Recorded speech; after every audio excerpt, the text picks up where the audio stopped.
A few hours from now, or a few hours ago, or maybe right around the time you started listening, an alarm went off somewhere. Maybe yours, maybe the one you're already dreading for tomorrow, and in the second before you reached for it, something happened that you probably didn't notice. A small weather system passed through you. Not quite a thought, not quite a feeling. Something more like a quiet negotiation between the person who was asleep and the person who has to get up and answer email. You took a breath. You told yourself, without using words, that it wasn't going to be that bad. Or maybe that it was going to be exactly that bad, and you were going to handle it anyway. You've been doing this your whole adult life. Most mornings it works. And if I told you that what you just did has a name, and the name is about 2,300 years old, you might think I was reaching. I'm not reaching. Around the year 300 BC, a Phoenician merchant named Zeno was sailing from Cyprus to Greece with a ship full of purple dye. Tyrian purple, the colour emperors wore, the colour that cost more by weight than gold. His whole fortune was in that cargo. Somewhere near the coast of Athens, the ship went down. He survived. The dye did not. He walked into the city with nothing, and he walked into a bookshop. Inside, he picked up a book about Socrates, written by a soldier who had known him years after his death, and something in it cracked him open.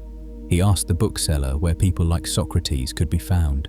The bookseller looked up, saw a ragged philosopher shuffling past the door and said, "That one." Zeno followed him out. He never went back to trade. Years later, after he had built something out of that morning, a school, a practice, a way of moving through a life, he would say of the shipwreck, "I made a prosperous voyage when I lost everything." He taught in a public portico in the center of Athens, a painted colonnade called the Stoa Poikile, and that's where his school got its name, Stoicism, named for a porch. What he started there is what you were doing this morning with the alarm, not the whole of it. A small piece, but a real piece. Over the next 3 centuries, that piece got refined in some of the least likely places. A slave named Epictetus, whose master once twisted his leg until it broke, made a practice out of it and taught it calmly for the rest of his life. From behind, a limp.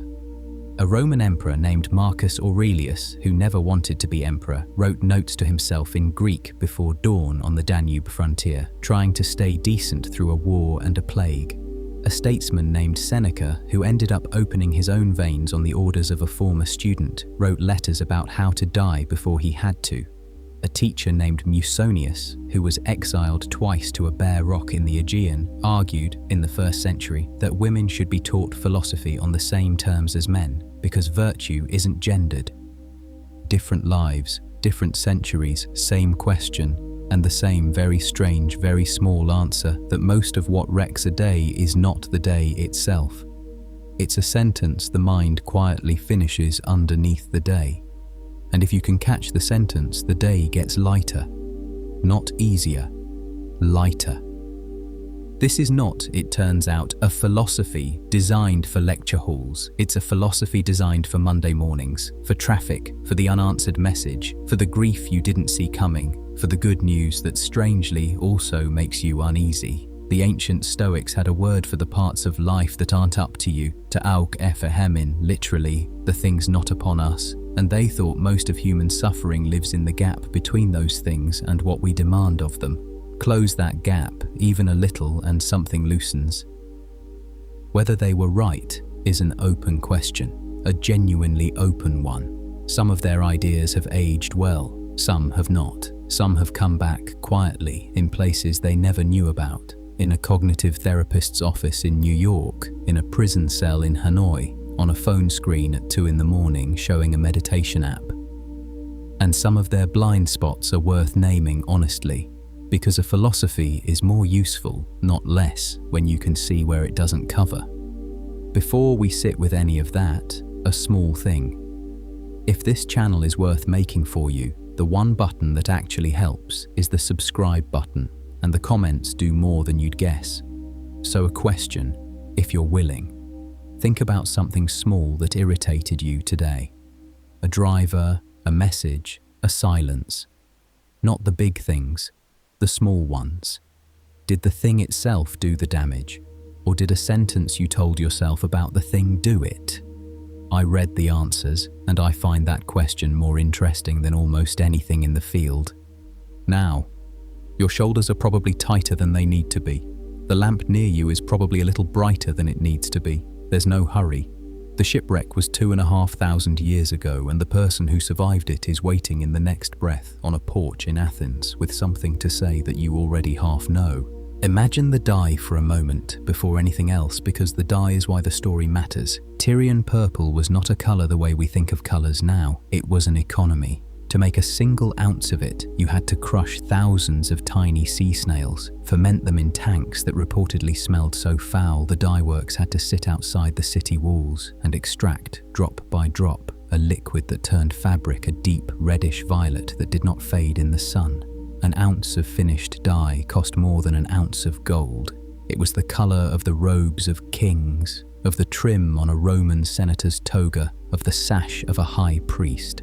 When a merchant like Zeno of Citium moved purple across the Mediterranean, he was moving, in compressed form, the wardrobe of everyone who mattered. So when his ship went down somewhere near the port of Piraeus around the year 311 BC, what sank with it was not just his personal fortune. It was his family's investment, his reputation as a trader, the debts he might have owed, and the expectation that a man in his 30s from a Phoenician trading family would spend the rest of his life the way his father had spent it.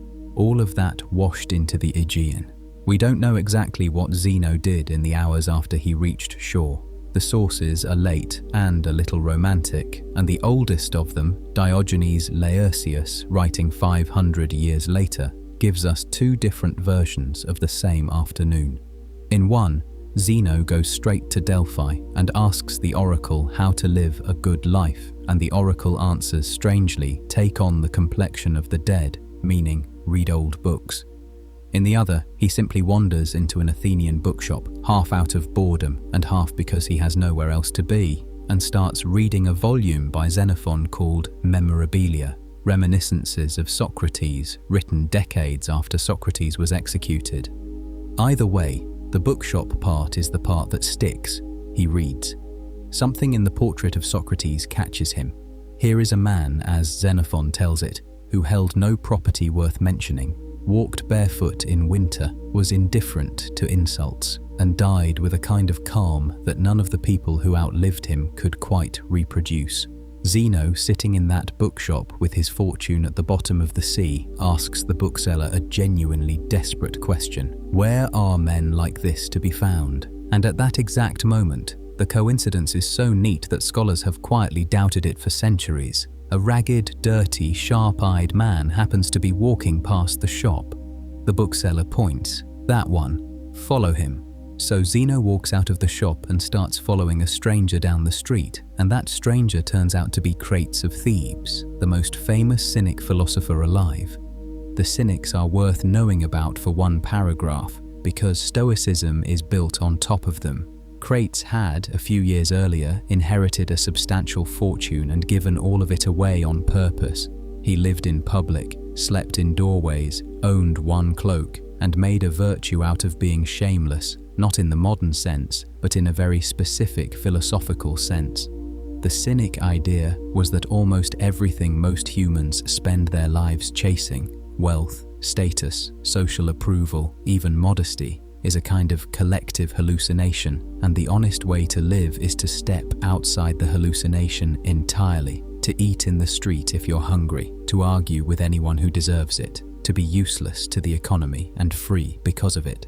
Diogenes the Cynic, the most famous of them, is the one who reportedly lived in a clay jar and told Alexander the Great to please step out of his sunlight. Crates was gentler than that, but he was still a cynic, and a cynic's first job, when he took on a student, was to cure that student of caring what other people thought of him. Zeno, for all that he had just lost, was still a respectable Phoenician merchant's son with the manners of his class. So Crates, the story goes, handed him a pot of lentil soup, and told him to carry it across the Ceramicus, the potter's quarter, the busy working district of Athens where everyone would see him. Zeno took the pot and, embarrassed to be caught carrying a cheap workman's meal through a crowded street, tried to hide it under his cloak. Crates, watching, walked up and smashed the pot with his staff. The soup spilled down Zeno's legs. Zeno started to run, and Crates, laughing, called after him, "Why are you running, little Phoenician? Nothing terrible has happened to you." This is the joke underneath Stoicism, and it stays there for the next 5 centuries. Nothing terrible has happened to you. Lentil soup on your leg is not a disaster. Losing a ship of purple dye is not a disaster either, though it takes longer to see that. A disaster is a thing that actually damages the person you are, and there are fewer of those than the news of your life would suggest.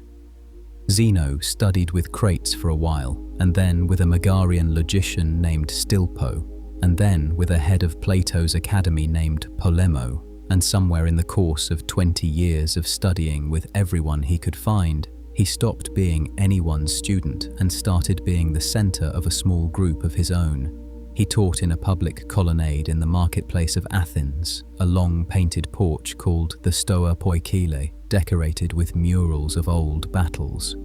The porch was open to anyone, slaves, foreigners, women, curious Athenians on their way to the shops. This was not a small detail. Epicurus, Zeno's exact contemporary, taught in a walled private garden and admitted students by invitation. Plato's academy was outside the city walls and required you to know some geometry before they'd let you through the door. Zeno taught on the porch. Anyone could listen.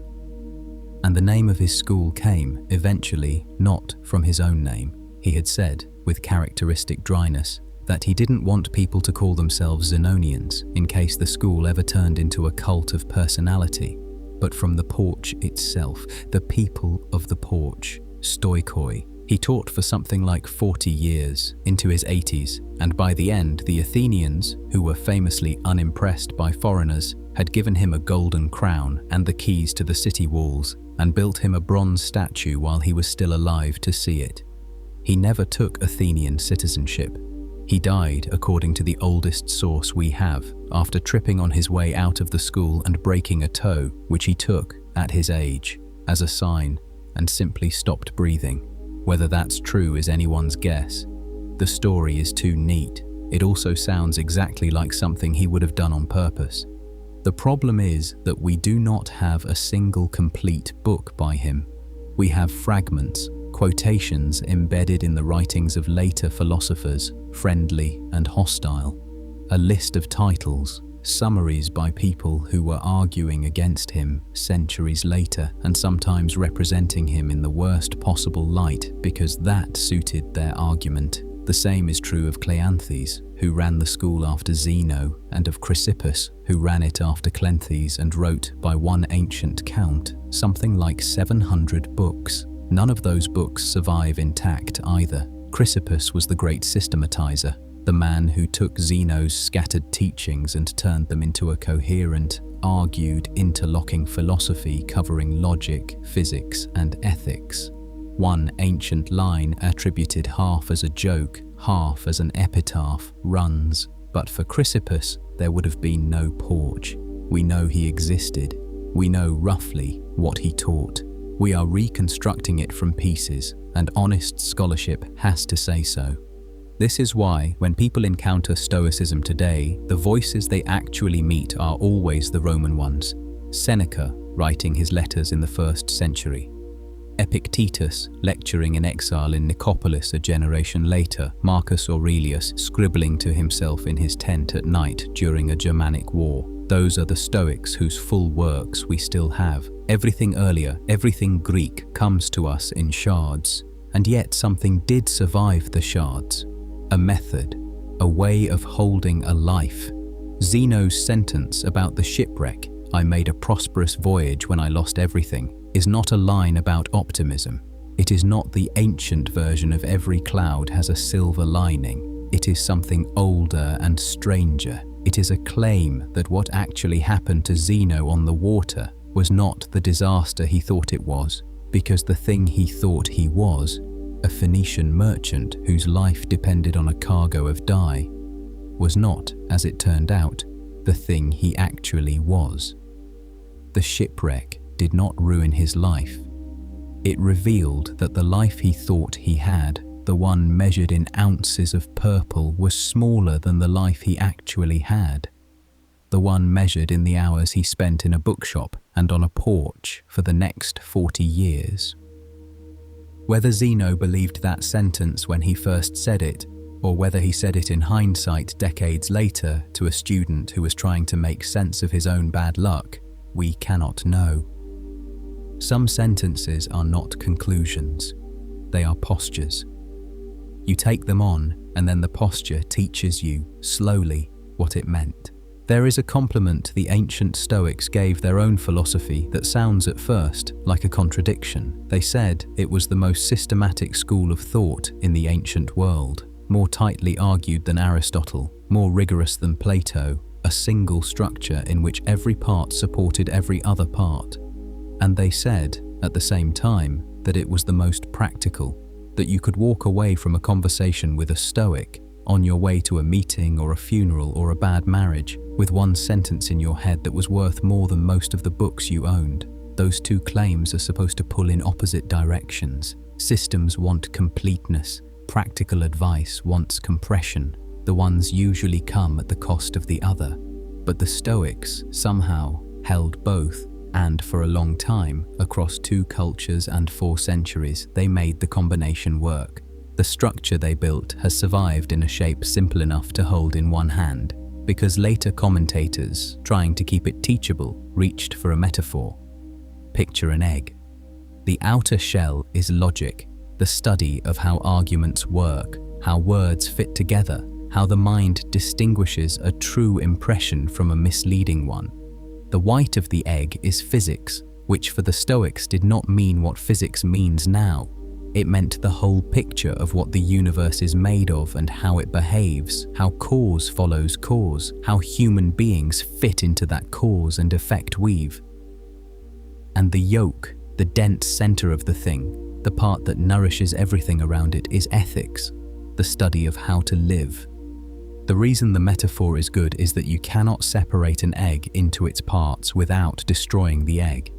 A Stoic ethics that doesn't sit inside a Stoic physics stops making the same kind of sense, because the ethics depends on a particular picture of the world, a world in which events have causes, in which your own reason is related to the reason that runs through everything else, in which being a decent person is not a private preference but a way of being in line with something larger. Strip the physics away, and the ethics becomes a set of coping tips. Keep the physics, and the ethics becomes a way of participating in reality. Most modern readers, and I want to say this honestly, don't keep the physics. The ancient Stoic picture of the cosmos as a rational, living, fiery intelligence called the Logos, weaving through everything from the motion of stars to the firing of a single thought in a single human skull, is not a picture many 21st century people can believe in straight. Massimo Pigliucci, the contemporary philosopher who has probably done more than anyone to translate Stoicism for secular readers, has said plainly that as a scientist he can't accept the idea of a living, reasoning universe, and so he leaves that part of Stoicism in the past. Plenty of modern practitioners do the same. Whether the ethics survives the subtraction intact is a real and unresolved question. Something, at least, survives. Some of the bite, though, is probably lost. The logic, meanwhile, has aged astonishingly well. The Stoics were working out the logic of propositions. If this, then that. Either this or that, not this, therefore that. At the same time, Aristotle's followers were still mostly doing the logic of terms, the business of how categories nest inside each other. It would take almost 2,000 years for Western logic to catch up with what Chrysippus had started in the 3rd century BC. Mathematical logicians in the early 20th century, reconstructing their own field from the ground up, discovered with a mixture of surprise and delight that a Stoic had beaten them to a great deal of it. That kind of thing happens more often in the history of ideas than people realize. A room goes dark for 17 centuries, and when someone finally turns the light back on, the furniture is already there. So the egg is the frame, and the frame is the reason Stoicism held together for as long as it did. But you asked about Monday morning, and Monday morning lives in the yolk. The Stoic ethics, the lived part, the part people still reach for when something has gone wrong in their life, is organized around 4 virtues, not a list to memorize, 4 practices, 4 muscles, 4 ways of being decent under pressure. They are old by the time the Stoics got to them. They come from Socrates, who treated them as the 4 facets of a single thing called goodness. But the Stoics sharpened them into something you could actually work on. The first is practical wisdom, which the Greeks called phronesis, and which has very little to do with being clever. Practical wisdom is the ability to tell, in a real situation with real stakes, what actually matters. Somebody snaps at you in the kitchen. Practical wisdom is the half-second of perception in which you notice that the snap isn't about you, that the person hasn't slept, or has just had a bad call, or is carrying something you can't see, or sometimes that the snap is about you, and you did something that deserved it. Either way, practical wisdom is the seeing before the reacting. Most of what goes wrong in a day goes wrong because that half-second collapsed. The second is courage, Andrea, the Greek word, which carries a trace of the word for man inside it, although the Stoics made a point of insisting that it applied identically to women, which in the 1st century was a live and controversial claim.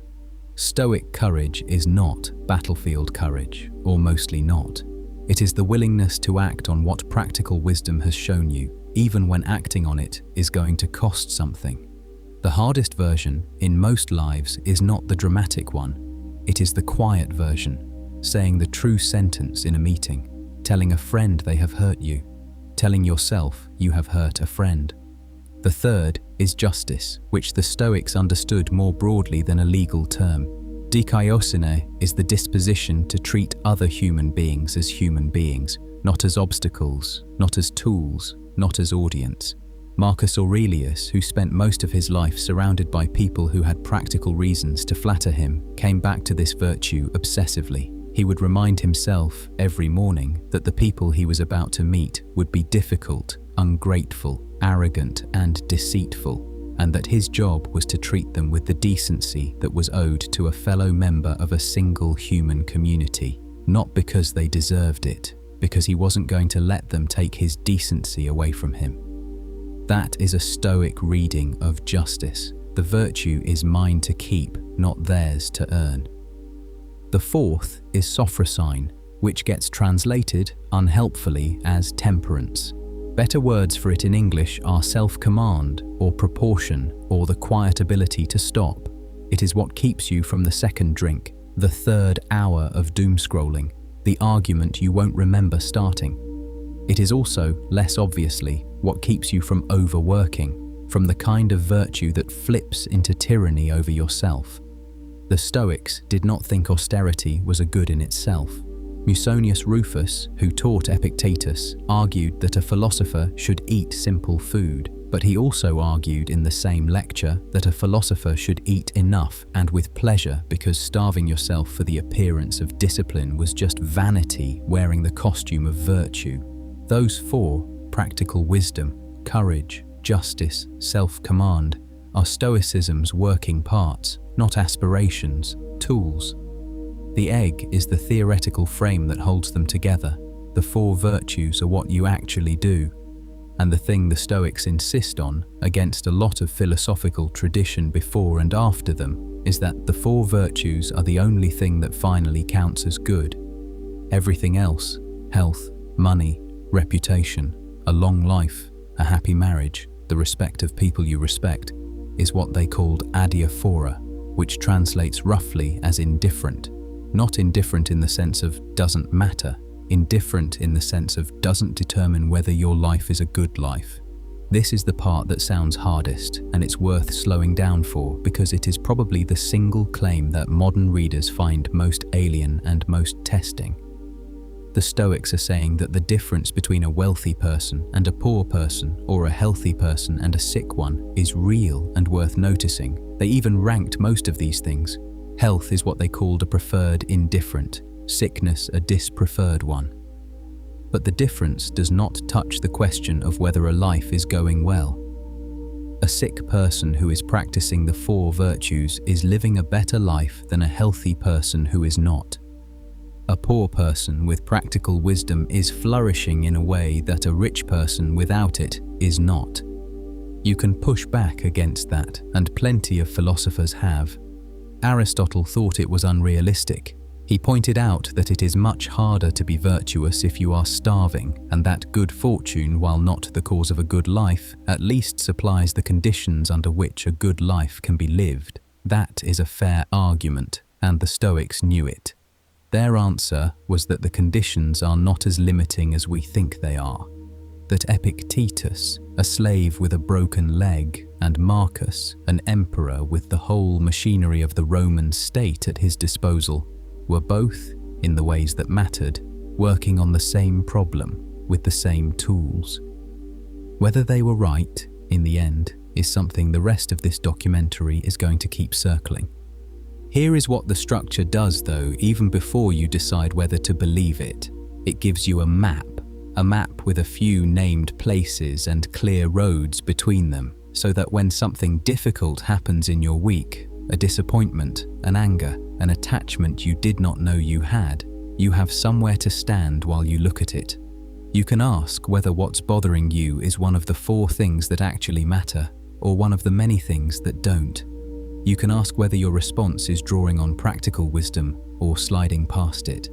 The system, for all its ambition, eventually collapses into 4 questions you can ask yourself in the shower, which is maybe why, of all the Stoic teaching that survived, the piece that travelled the furthest and stuck the hardest was not the egg and not the 4 virtues, but a single sentence.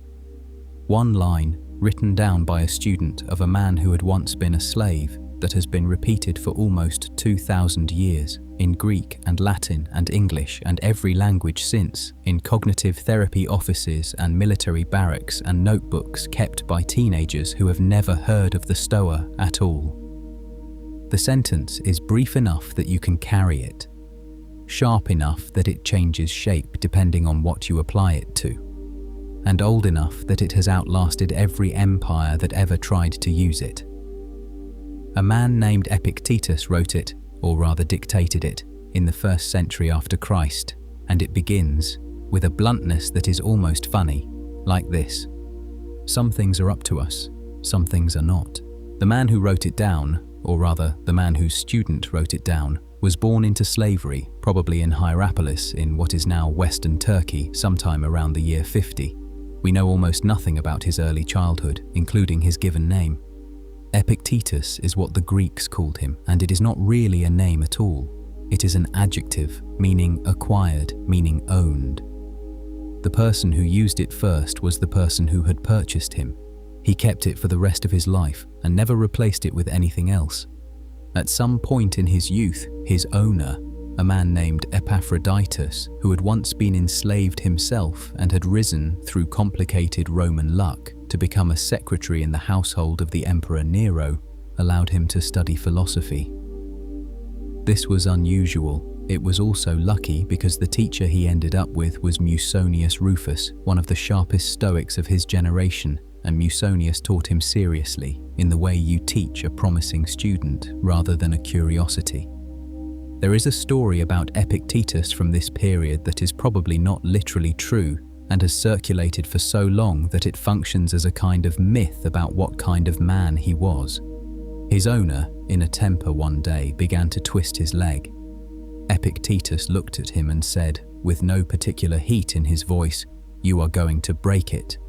The owner went on twisting. Epictetus said again, just as evenly, "I told you, you are going to break it." And when it broke, he said only, "There, you see." Whether it happened or not, he did walk with a significant limp for the rest of his life, and nobody who knew him ever said it had come from anything else. The limp was real, and so was the reputation.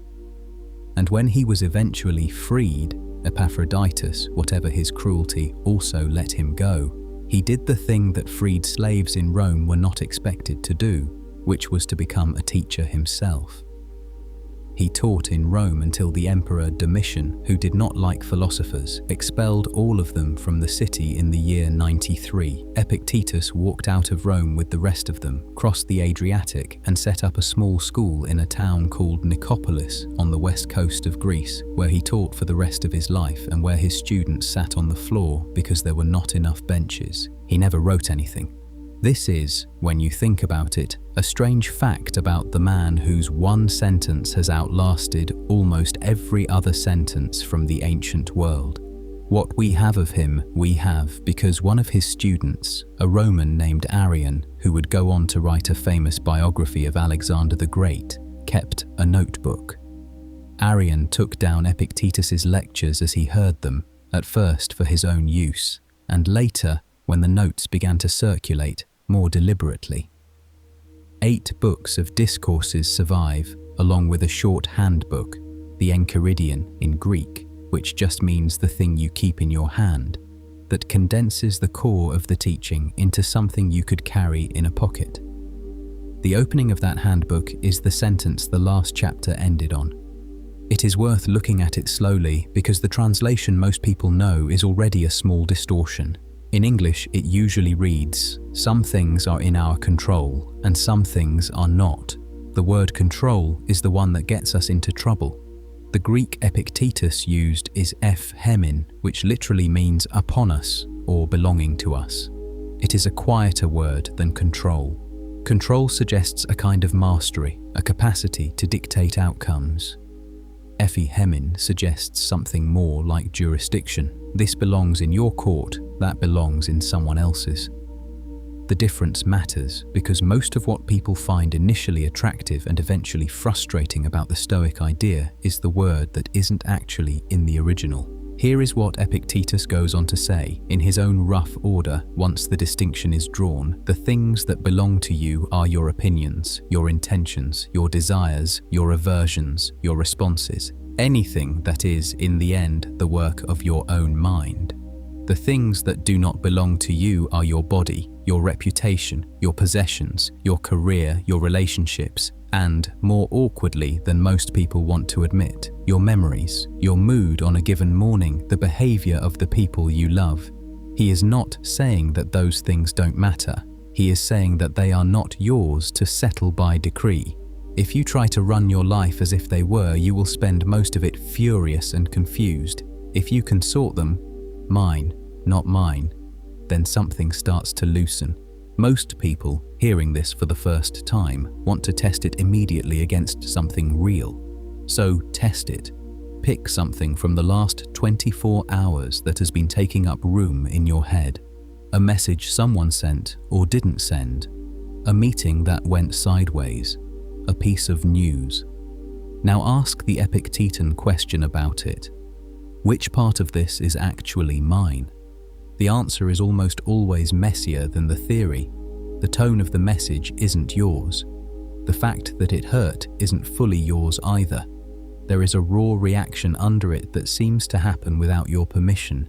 But the story you are now telling yourself about the message, that the sender doesn't respect you, or that you should never have trusted them, or that this confirms something you were afraid of, that story is, on closer inspection, something you are composing. You are the author of that part, which means you can write it differently. Not instantly, and not by pretending it doesn't hurt, but gradually, with attention, over the hour or the day or the week that follows. This is the point at which modern readers, trained on 2,000 years of subsequent thought, usually want to push back. They want to say, wait, what about things I can partly influence? What about my health? I don't control whether I get sick, but I can exercise and eat reasonably and see a doctor. What about my career? I don't control whether I get the job, but I can prepare for the interview. These things don't fit cleanly into Epictetus's 2 categories. They are neither fully mine nor entirely not mine. They live in the middle. A contemporary philosopher named William Irvine has made this objection at book length, and proposed that the dichotomy should really be a trichotomy: things you fully control, things you don't control at all, and a large, realistic middle ground where you have influence but not final say. It is a sensible update, and some modern Stoics have adopted it. Others have pushed back gently and pointed out that Epictetus is actually already addressing this, not by adding a third category, but by being more precise about what yours means. When you prepare for the interview, the preparation is yours, the outcome is not. When you exercise, the exercising is yours. Whether your body responds to it in the long run is not entirely yours. The dichotomy isn't about who has influence over what. It is about where responsibility honestly lives at the level of a single action, in a single moment. The more you sit with it, the sharper the distinction gets. Your effort is yours. Your effort plus outcome is not yours.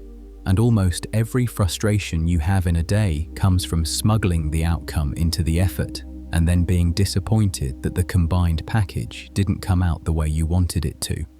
The Stoics, to their credit, had already noticed that this required a kind of mental maneuver they were willing to name. When you do something in the world, write the email, take the exam, ask the question, you are supposed to do it, they said, with a reserve clause. The Latin version, which became standard later, is Deo volente, or fate permitting. The Greek is more technical. The idea is simpler than the vocabulary. You act fully and seriously as if the outcome mattered, and you hold, in the back of the mind, the quiet acknowledgement that the outcome is not going to be fully up to you. I will send this message, and if the world receives it well, good.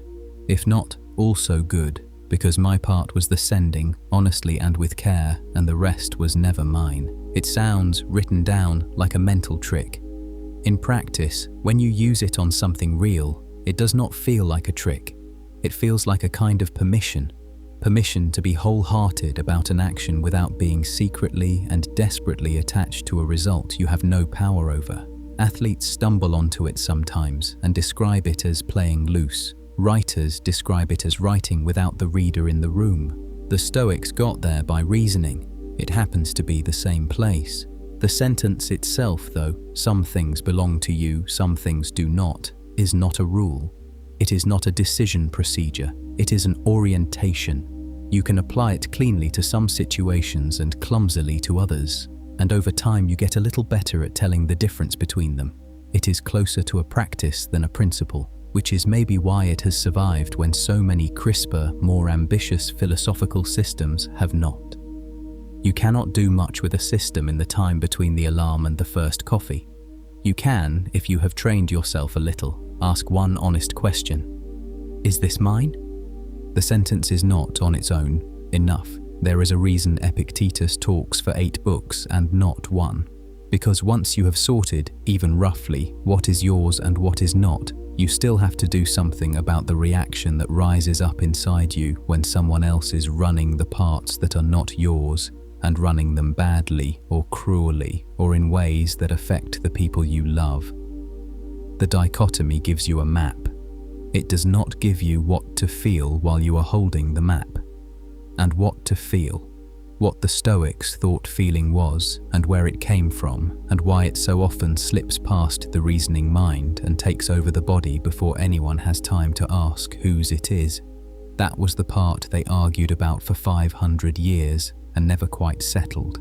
If you asked most English speakers, without warning, to define the word Stoic, you would get some version of the same answer. Stoic means unshaken. Stoic means doesn't complain. Stoic means doesn't cry at funerals, doesn't flinch at bad news, doesn't let on when something hurts. A Stoic person, in the everyday English sense, is a person whose face does not move. This is not quite what the ancient Stoics thought they were selling. It is not even close. The adjective stoical picked up its modern flavor in the 17th and 18th centuries after Christian translators had spent 1,000 years flattening the Greek and Roman texts into something more useful for teaching suffering peasants to bear their lot, and after the Romantic poets, reacting to all of that, turned the word into a kind of insult, cold, repressed, blocked. By the time the word arrived in a modern dictionary, the Stoics themselves would barely have recognized it. What they actually thought about emotions is strange in a different direction, and you have to come at it slowly because the vocabulary gets slippery if you move too fast.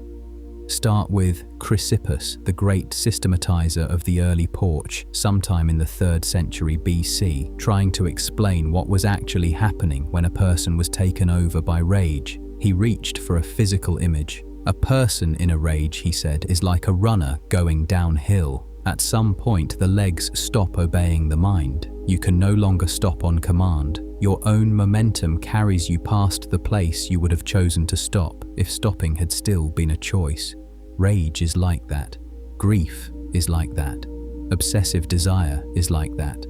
The philosophical name for them was path, a Greek word that means, roughly, things that happen to you, things done to the mind rather than chosen by it. The usual English translation is passions in the older sense, where a passion was something you suffered, not something you had. The Stoics believed, and this is the part that sounds strangest to modern ears, because modern psychology inherits most of its assumptions from a different tradition, that these runaway states are not really separate from thinking. They are thinking that has gone wrong. Every path, at its base, contains a judgment. The judgment may be fast, may be half-articulated, may have slipped past the reasoning mind before the reasoning mind could inspect it, but it is in there. A person in a rage has judged somewhere inside themselves that they have been wronged and that the wrong matters enormously. A person in panic has judged that some approaching thing is a catastrophe. A person caught in obsessive craving has judged that the thing they crave is necessary for their happiness. The judgment is what gives the feeling its shape and its push. And if the judgment is the engine of the feeling, then the judgment is also where the feeling can be worked on. Slowly, with practice, but actually. Epictetus would sometimes instruct his students to speak to their own impressions as if the impression were a stranger at the door. You are just an impression. You are not necessarily the thing you are presenting yourself as. The technique sounds quaint until you try it at 3 in the morning, on a thought that has been convincing you for hours that your life is falling apart. It does not dissolve the thought. It creates a small, useful distance between you and it, long enough to ask whether the thought is accurate. Here is where the misreading begins. People hear this much of Stoicism and assume the destination is a life without feelings, a life of blank, disciplined flatness. The word the Stoics used was apatheia, which is not actually the word apathy. They are cousins, not twins, but which does translate literally as without pathe. Without the runaway states, without the downhill running.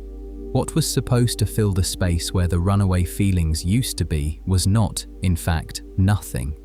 It was a different category of feeling altogether, which the Stoics named carefully and took seriously, eupatheiai, the good feelings, the feelings that the disciplined mind was supposed to experience in the place of the undisciplined ones. The Stoics counted 3 of them, though later philosophers in the tradition added a few more.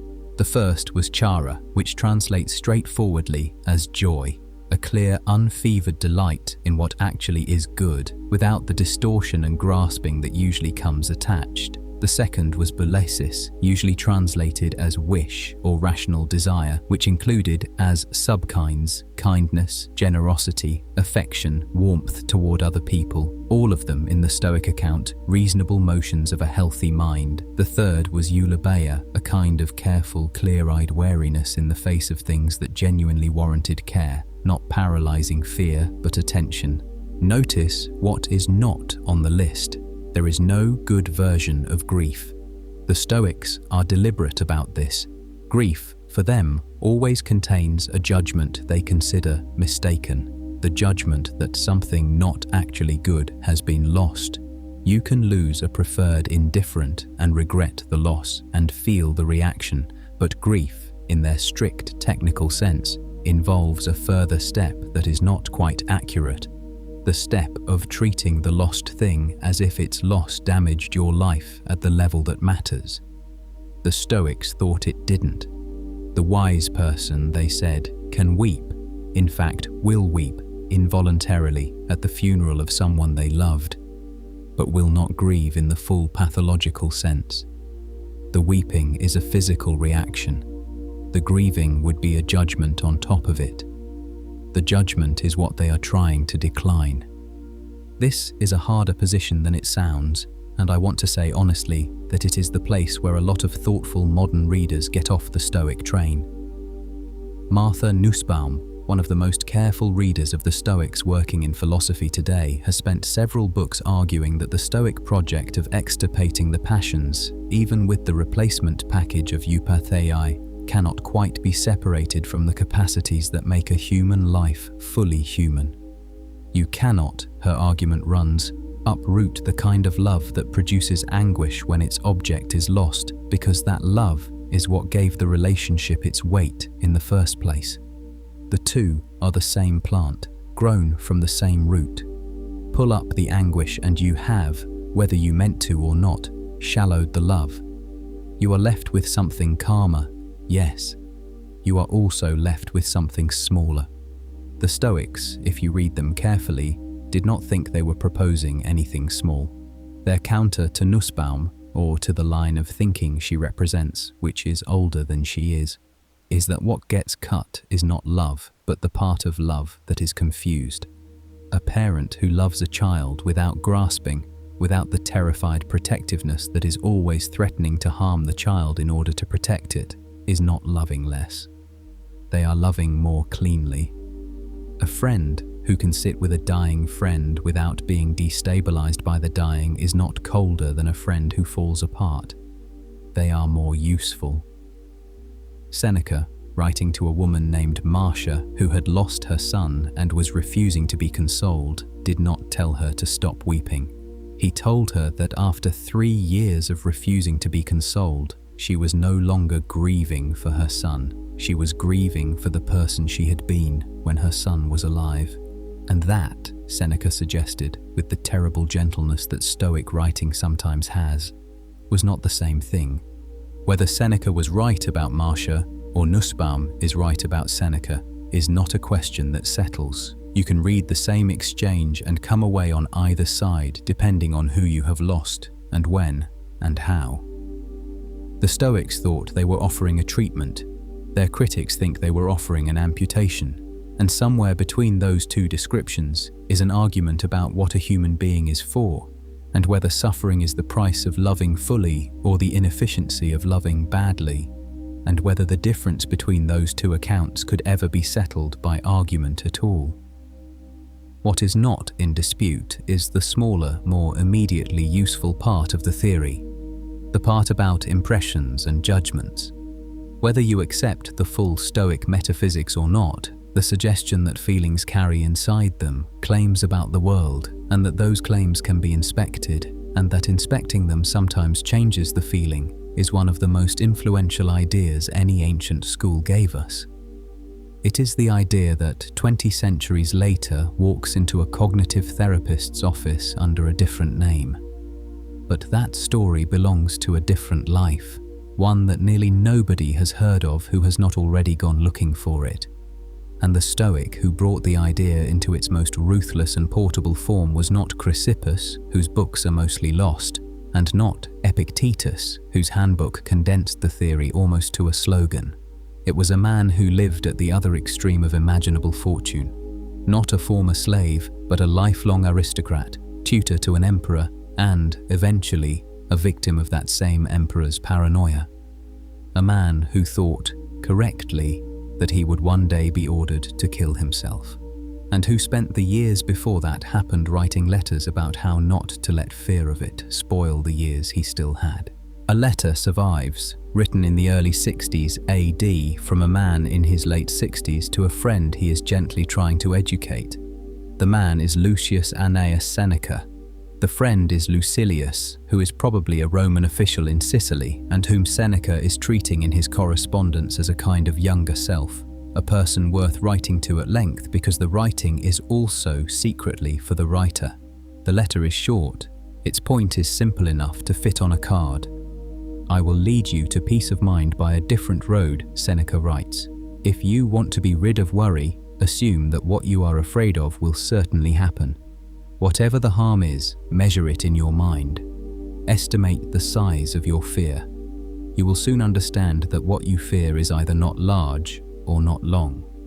This is the exercise, and the rest of the Stoic tradition will spend 4 centuries circling it. The Romans eventually gave it a Latin name, praemeditatio malorum, the premeditation of evils, or, more humanely, the rehearsal of what might go wrong. The phrase itself is later than Seneca, he does not use it. But the practice is everywhere in his letters, and in Epictetus, and most of all in Marcus Aurelius, who did it every morning as a kind of mental warm-up before he had to walk into the day. What it actually asks of you is strange at first. You are invited to spend a small, bounded amount of time imagining the things in your life most likely to go wrong, not in a general, anxious, floating way. Specifically, the project failing, the relationship cooling, the diagnosis arriving, the person you love most being, eventually, gone.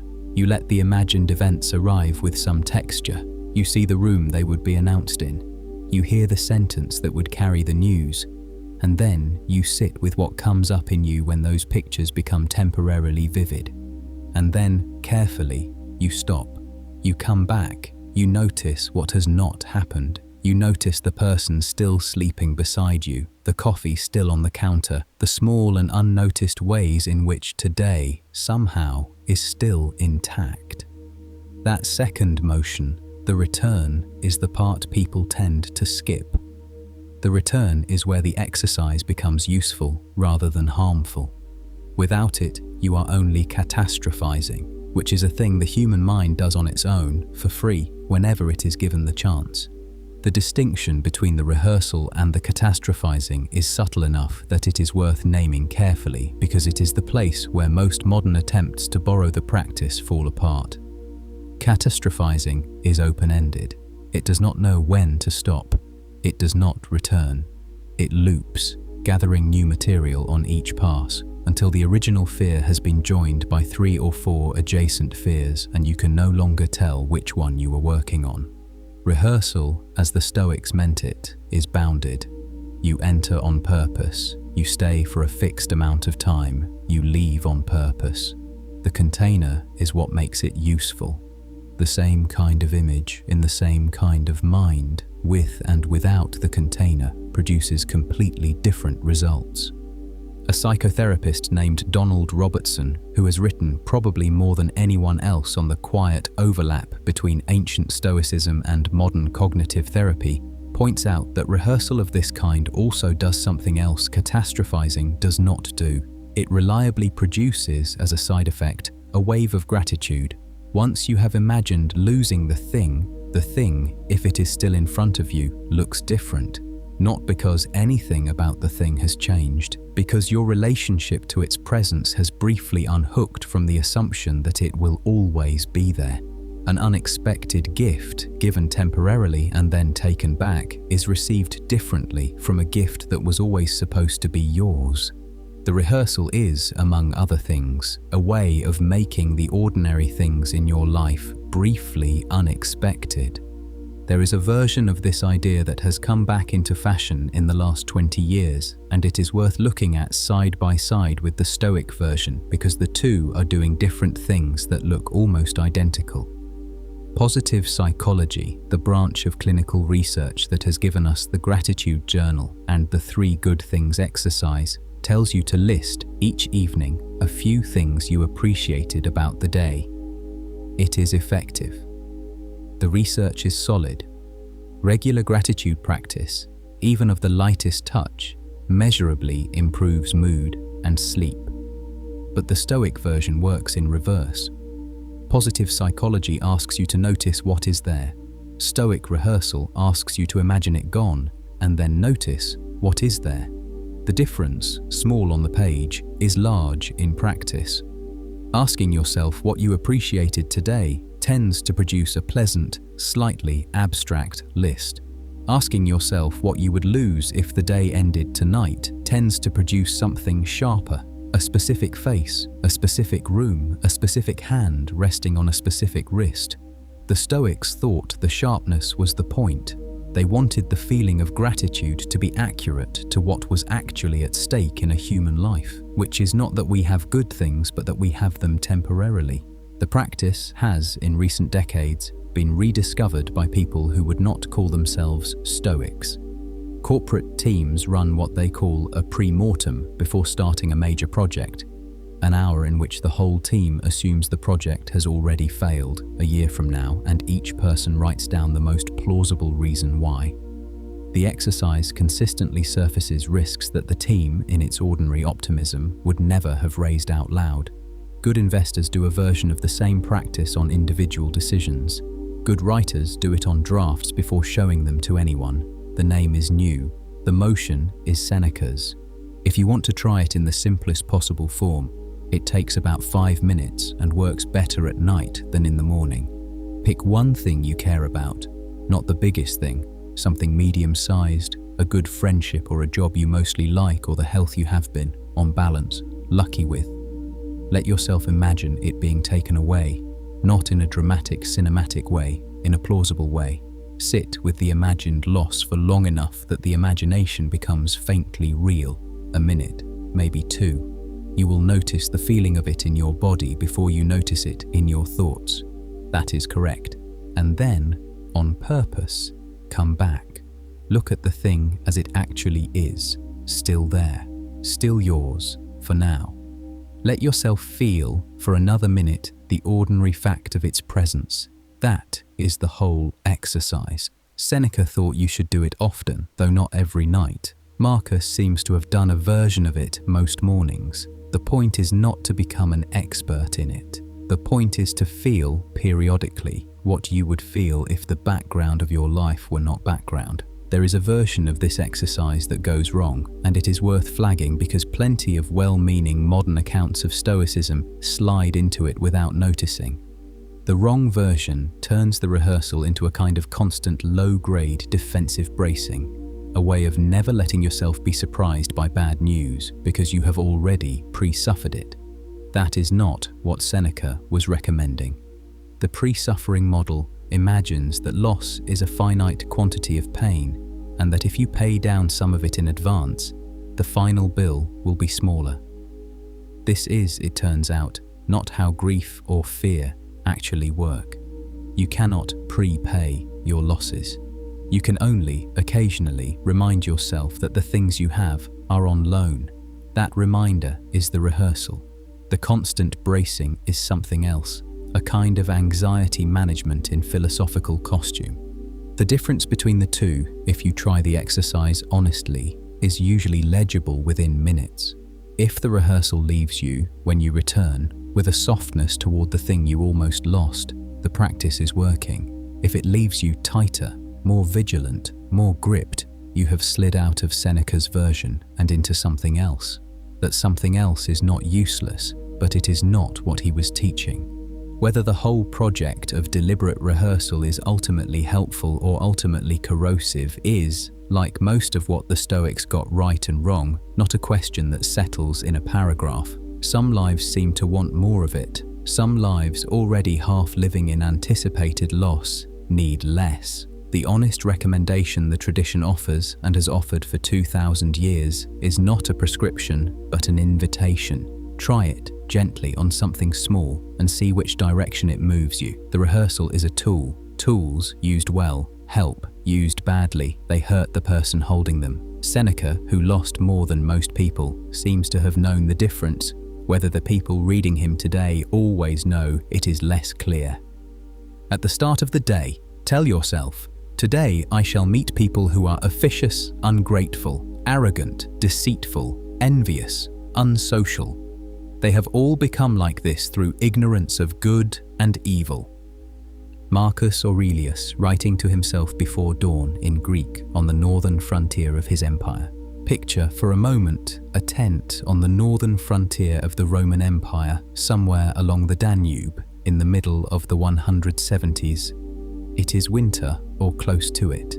The wind is doing what wind does on open ground in that part of Europe in February, and the tent's oil lamp is trembling the way oil lamps tremble when someone has just pushed a flap of canvas aside and let the cold in. The man inside the tent is in his late 40s or early 50s.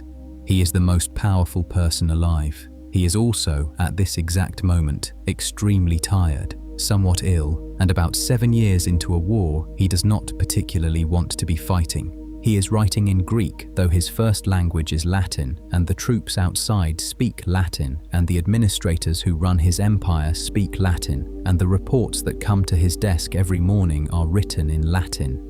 He is writing in Greek because he learned philosophy in Greek, and the sentences he writes are for nobody but himself, so the language they arrive in ought to be the language he does his deepest thinking in. The sentences are short, sometimes they are almost ugly, they are not meant to be read.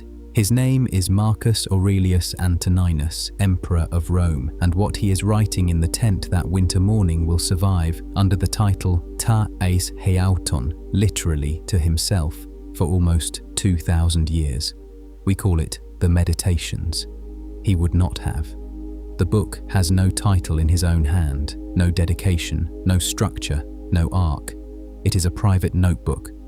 What he is doing every morning before the day's work of being emperor begins is something halfway between prayer and argument. He is reminding himself of things he already knows, because knowing them once is not the same as remembering them when you need them. Many of these reminders are about death, more than most modern readers expect.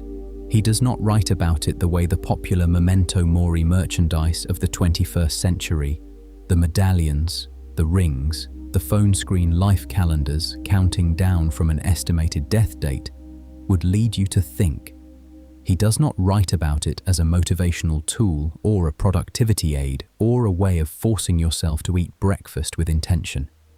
He writes about it the way a man writes about a thing that is already in the room with him and has been since he was young and will be there when he stops writing. The tone is closer to the tone you would use at 3 in the morning if you found yourself awake and the house was quiet and you were, briefly and involuntarily, face to face with the fact that you were going to die one day.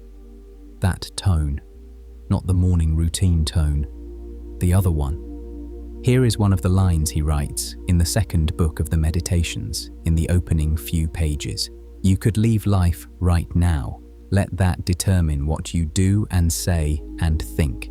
It is not an instruction, it is something he is telling himself in the small hours, because he has noticed that when he forgets it, he becomes irritable, petty, slow to forgive, and when he remembers it, something realigns. Not dramatically, slightly, enough.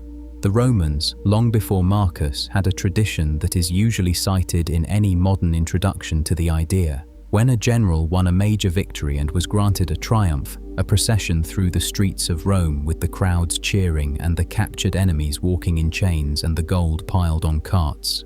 A slave was placed in his chariot just behind him, whose job during the entire procession was to whisper periodically in his ear, "Respice poste, hominem te esse memento." Look behind you, remember that you are a man, remember that you will die. Whether this actually happened or whether it is a later literary fiction is a question classicists argue about. But the image has stuck for good reason. It captures something the Stoics believed about the human mind, that the mind, given half a chance, will convince itself of its own permanence. That the conditions of your life, as they currently are, feel like the background to all further events rather than a moment in a sequence that is passing as you sit in it.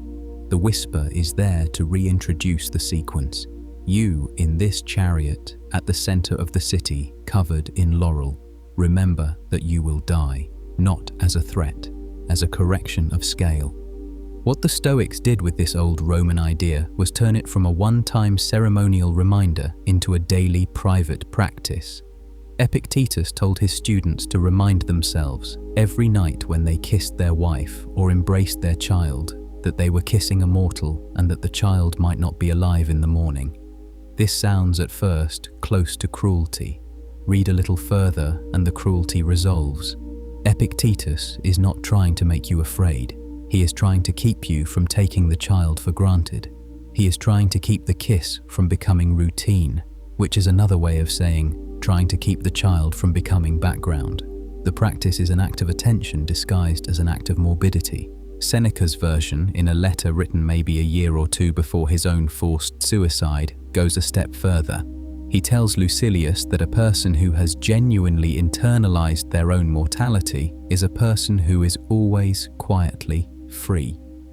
Free of the small indignities that depend on believing your life has unlimited future left in it to repair any damage you do to it today. Free of the ambitions that only seem important because you are not actually counting the days you have left. Free, above all, of the postponement, of the conversations you will have later, the love you will express later, the changes you will make later, the apologies you will offer later. Let us balance life's books each day, Seneca writes. The one who puts the finishing touches on their life each day is never short of time. This is the part that modern renditions of memento mori sometimes capture and sometimes lose. The ancient practice is not about being scared into efficiency. It is about being honest with yourself about what is at stake so that the ordinary acts of a day, the ones you would have otherwise done half asleep, come into clearer focus.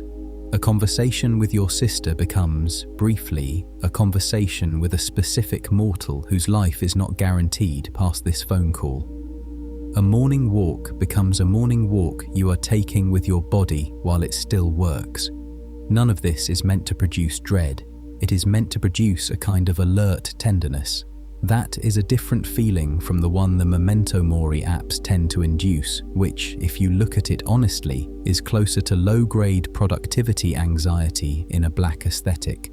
The 20th century French philosopher Pierre Hadot spent much of his career arguing that this is the register in which Marcus and Seneca and Epictetus should actually be read, not as proto-self-help writers, as practitioners of what Hadot called spiritual exercises, deliberate, repeated acts of attention designed to change, over time, how the mind holds its own situation.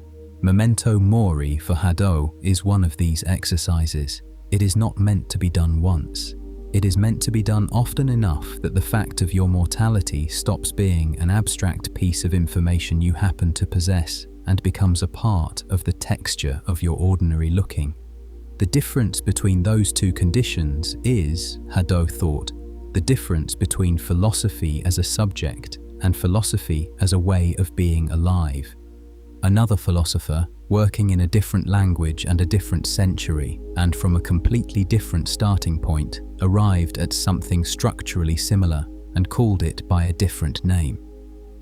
Heidegger wrote about what he called being toward death, and he meant something more technical than the Stoics did, but the underlying observation is not far off. Most of human life, he thought, is spent in a kind of low-grade evasion of the fact that we will not always be here. We talk about death in the third person. We read about it in the news. We make arrangements for it in the abstract. What we rarely do, and what Heidegger thought was worth learning to do, is meet it as something that is ours, our own, not someone else's eventual problem. The Stoics had noticed the evasion too, 17 centuries earlier, and their answer was simpler. Write it down, every morning, until you stop being surprised by it. What neither tradition quite promises is that the practice will feel good. Marcus does not sound on the frontier in the winter like a man who has found the secret to contentment. He sounds like a man doing the work, badly some days, better on others, and writing down the work because the writing is part of the work. Some mornings the memento mori will sharpen your attention. Some mornings it will pin you to the mattress. Both are honest responses. The tradition knew this and did not pretend otherwise. The practice is what you do on the mornings it works. The practice is also what you do on the mornings it does not work. which is usually to notice that it is not working and to come back to it another day without telling yourself a story about what that means. Remembering that you will die is not a solution. It is a note the mind strikes occasionally to retune the rest.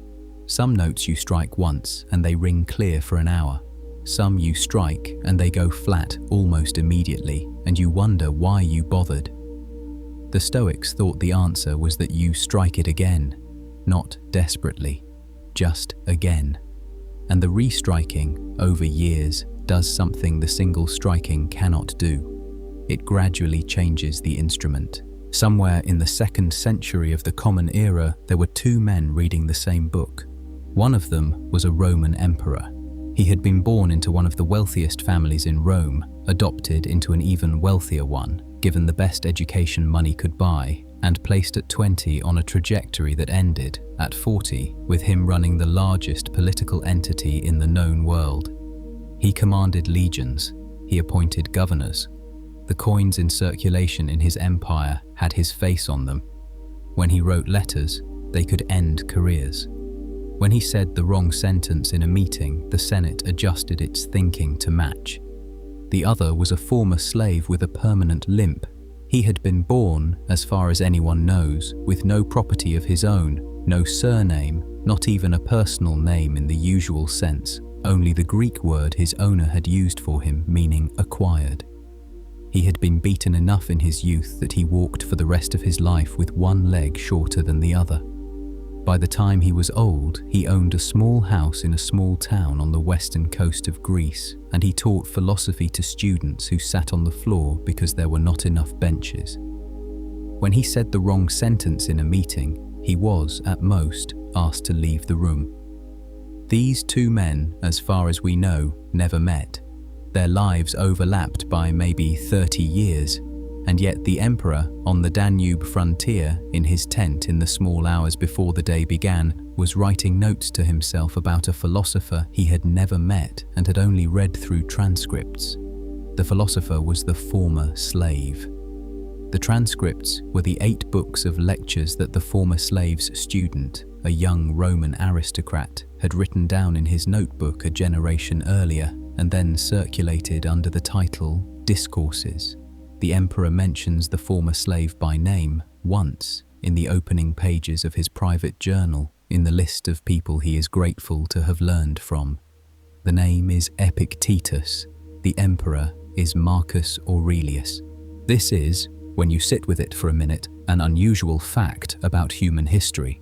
The most powerful man in the world is reading, as a kind of spiritual guide, the transcribed teachings of a person who was, within living memory, bought and sold like furniture, and not reading them casually, reading them the way you read something that has survived because it was true, reading them the way Marcus, in that tent, sits with his own inability to live up to what Epictetus is asking of him, and writes more than once that Epictetus would have seen through the self-pity he keeps catching himself in.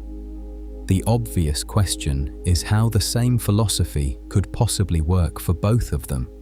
Epictetus's life from the outside is a case study in almost total lack of external control. He cannot choose his situation. He cannot choose his location. He is exiled from Rome in the year 93 because the emperor of the moment does not like philosophers. He cannot, for much of his early life, choose what he eats, what he wears, when he sleeps, or whether he gets beaten. The dichotomy of control for him is not a theoretical move. It is the only move left.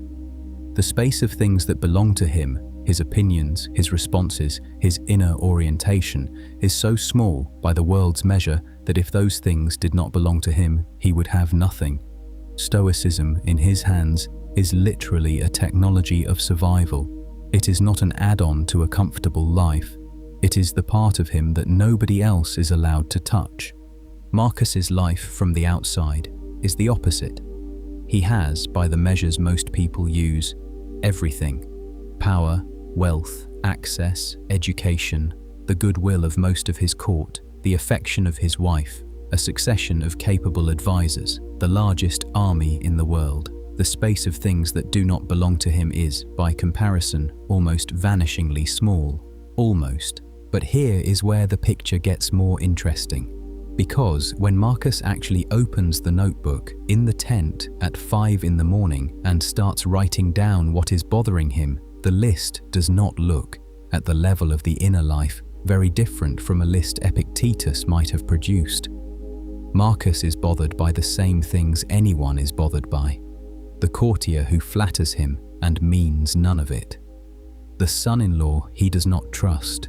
The war that has gone on too long. The pain in his chest.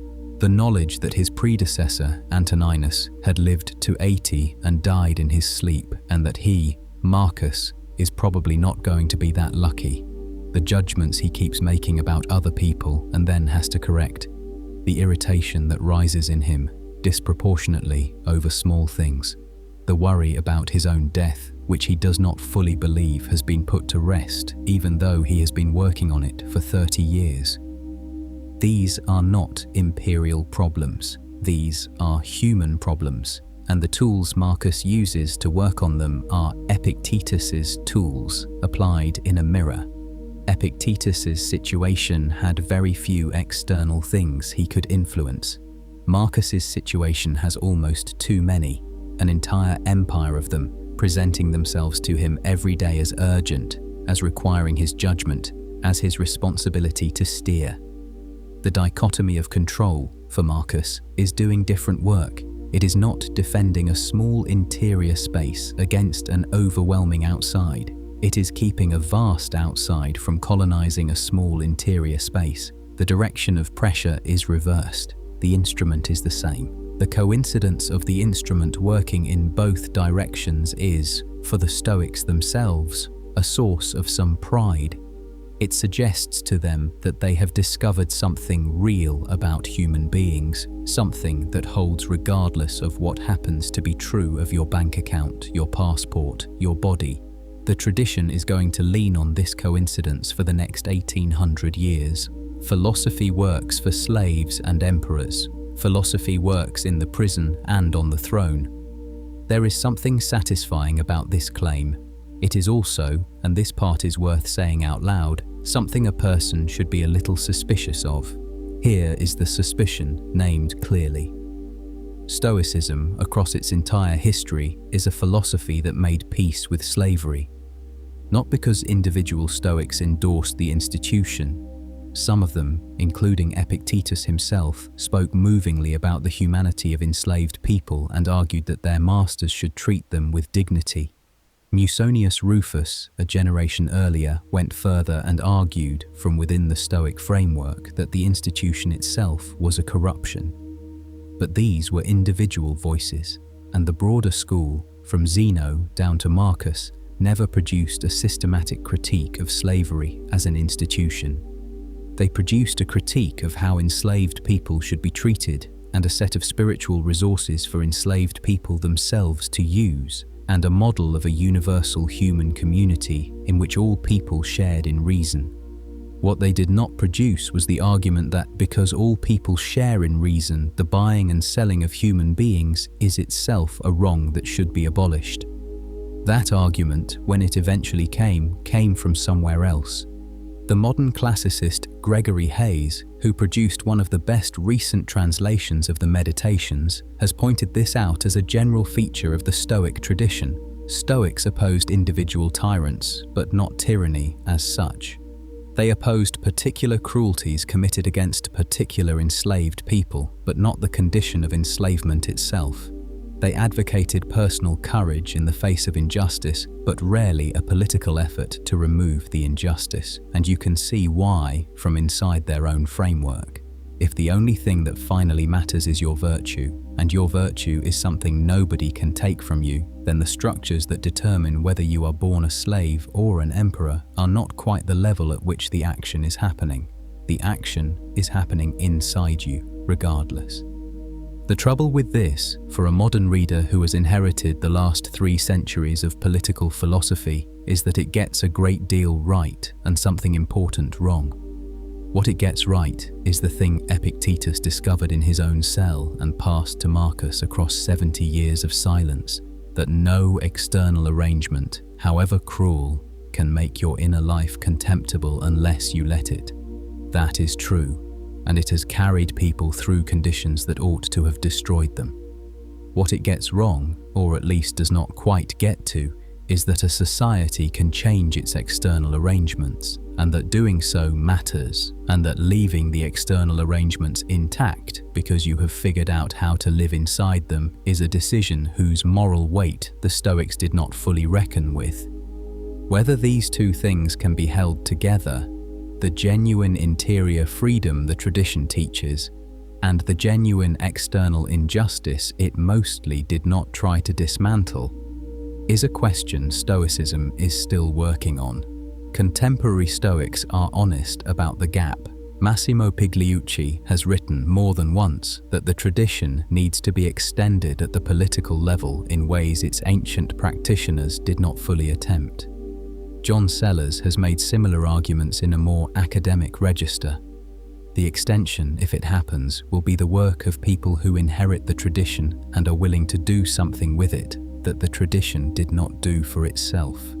What survives, meanwhile, is the strange fact of the pairing, the slave and the emperor reading the same book, writing the same kinds of notes to themselves in the margins, using the same small cluster of ideas to work on lives that had almost nothing else in common. Whatever is limited about Stoicism, that coincidence is not nothing. It suggests that somewhere inside a human life, at a level below what the body is doing and who the neighbours are and what the laws of the city happen to say, there is an interior, small, stubborn, not exempt from history but not fully determined by it, where the same words can land in the same way and do the same work. The Stoics did not invent that interior. They were among the first in the Western tradition to take it seriously as the primary scene of a human life. Whether they were right to take it as seriously as they did, and whether they were wrong to not take the outside seriously enough, is a question two different readers can answer two different ways, and both be honest. One way to hold the tension is to notice that the other great schools of the same period were asking the same question from different angles. 20 minutes walk from the painted porch where Zeno had taught, on the other side of the city of Athens, a private garden sat behind a low wall. The man who owned it had a different answer to the question of how to live, and he did not teach on a public porch. He taught in the garden to a hand-picked circle of students, and he made a point of not being available to anyone who happened to wander by. His name was Epicurus.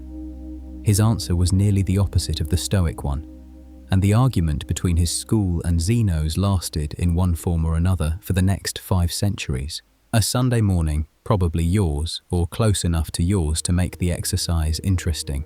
You are in the kitchen, the coffee is already on, the light is coming in at the angle it comes in at, in whatever month it happens to be where you live. Something is cooking that smells better than most things cook during the week. Eggs, maybe, or bread being warmed, or the first cup of something you actually took the time to make properly. The person you live with is in the next room, or the dog is at your feet, or the apartment is simply quiet in a way it is not quiet on Mondays. Nothing is wrong. Something small is, in a way you cannot quite name, right? An ancient Stoic, watching you in that kitchen, would not think you were doing anything wrong. They would describe what you were doing in a faintly bureaucratic-sounding way because their vocabulary is bureaucratic by design. They would say you were enjoying a cluster of preferred indifference, things that, while not strictly necessary to a good life, are reasonable objects of ordinary human pursuit, and that a virtuous person can take pleasure in without their virtue being compromised. You are not, in the Stoic view, being a bad person by having a good breakfast. But the breakfast is not the point. The point, if you have one, is what kind of person you are being while you have the breakfast. The breakfast is the setting.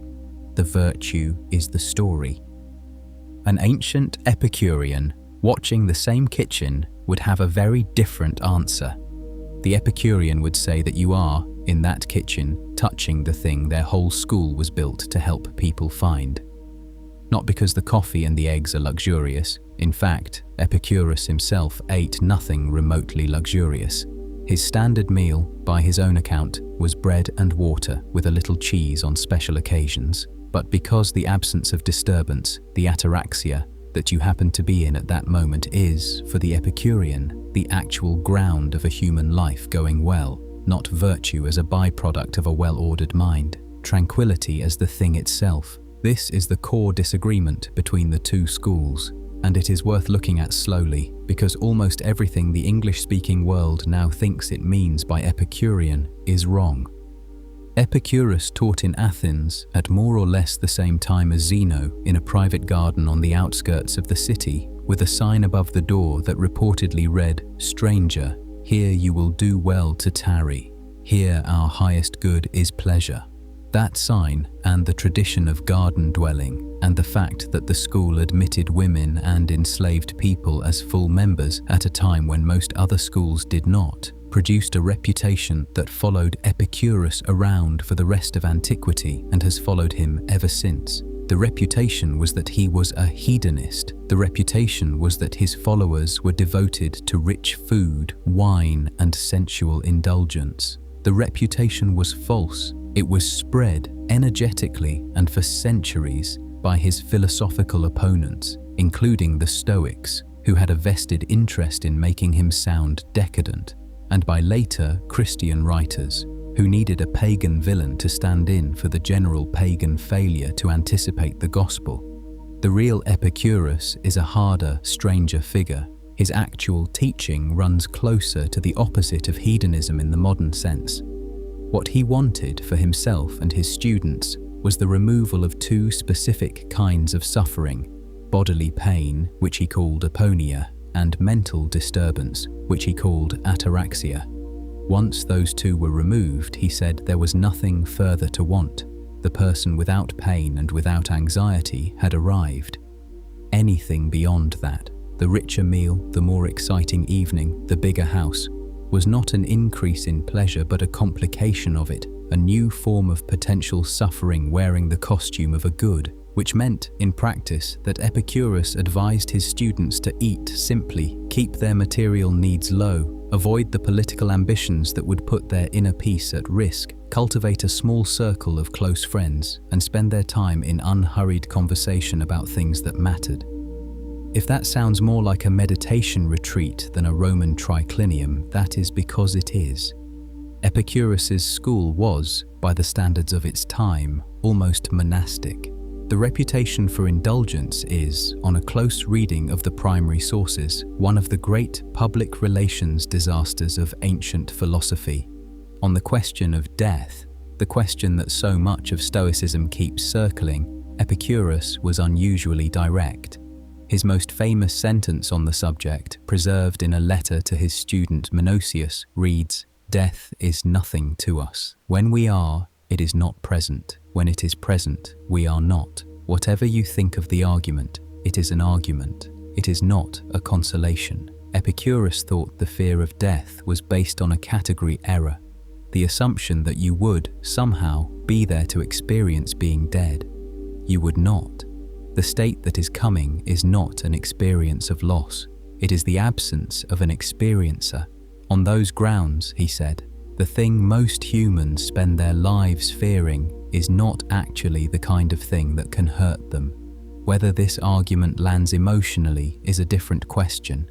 He was aware that it does not always land, and he suggested the argument be rehearsed often, which is a move the Stoics picked up. This is, already, a lot of overlap.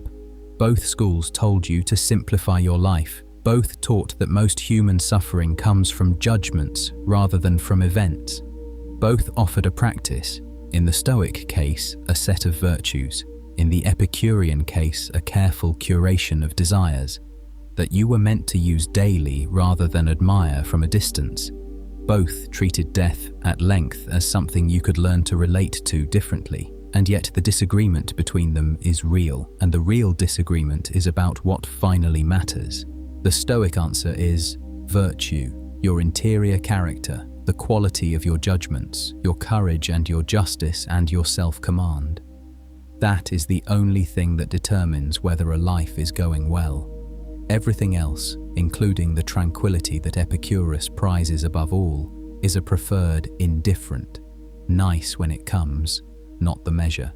The Epicurean answer is tranquility, freedom from pain and disturbance, maintained by prudence. Virtue, for Epicurus, is an instrument. It helps you live a calm life, and so it is worth cultivating, but it is not the goal. The goal is the calm itself. You can see from a certain angle why the two schools fought. If you are a Stoic, the Epicurean seems to have mistaken the feeling of a good life for the substance of it. If you are an Epicurean, the Stoic seems to have elevated a particular kind of character into a fetish at the cost of actually being at peace. Each school accused the other of missing the point. They kept accusing each other for 500 years. What is stranger and less often noticed is that the accusations did not keep the schools from borrowing from each other.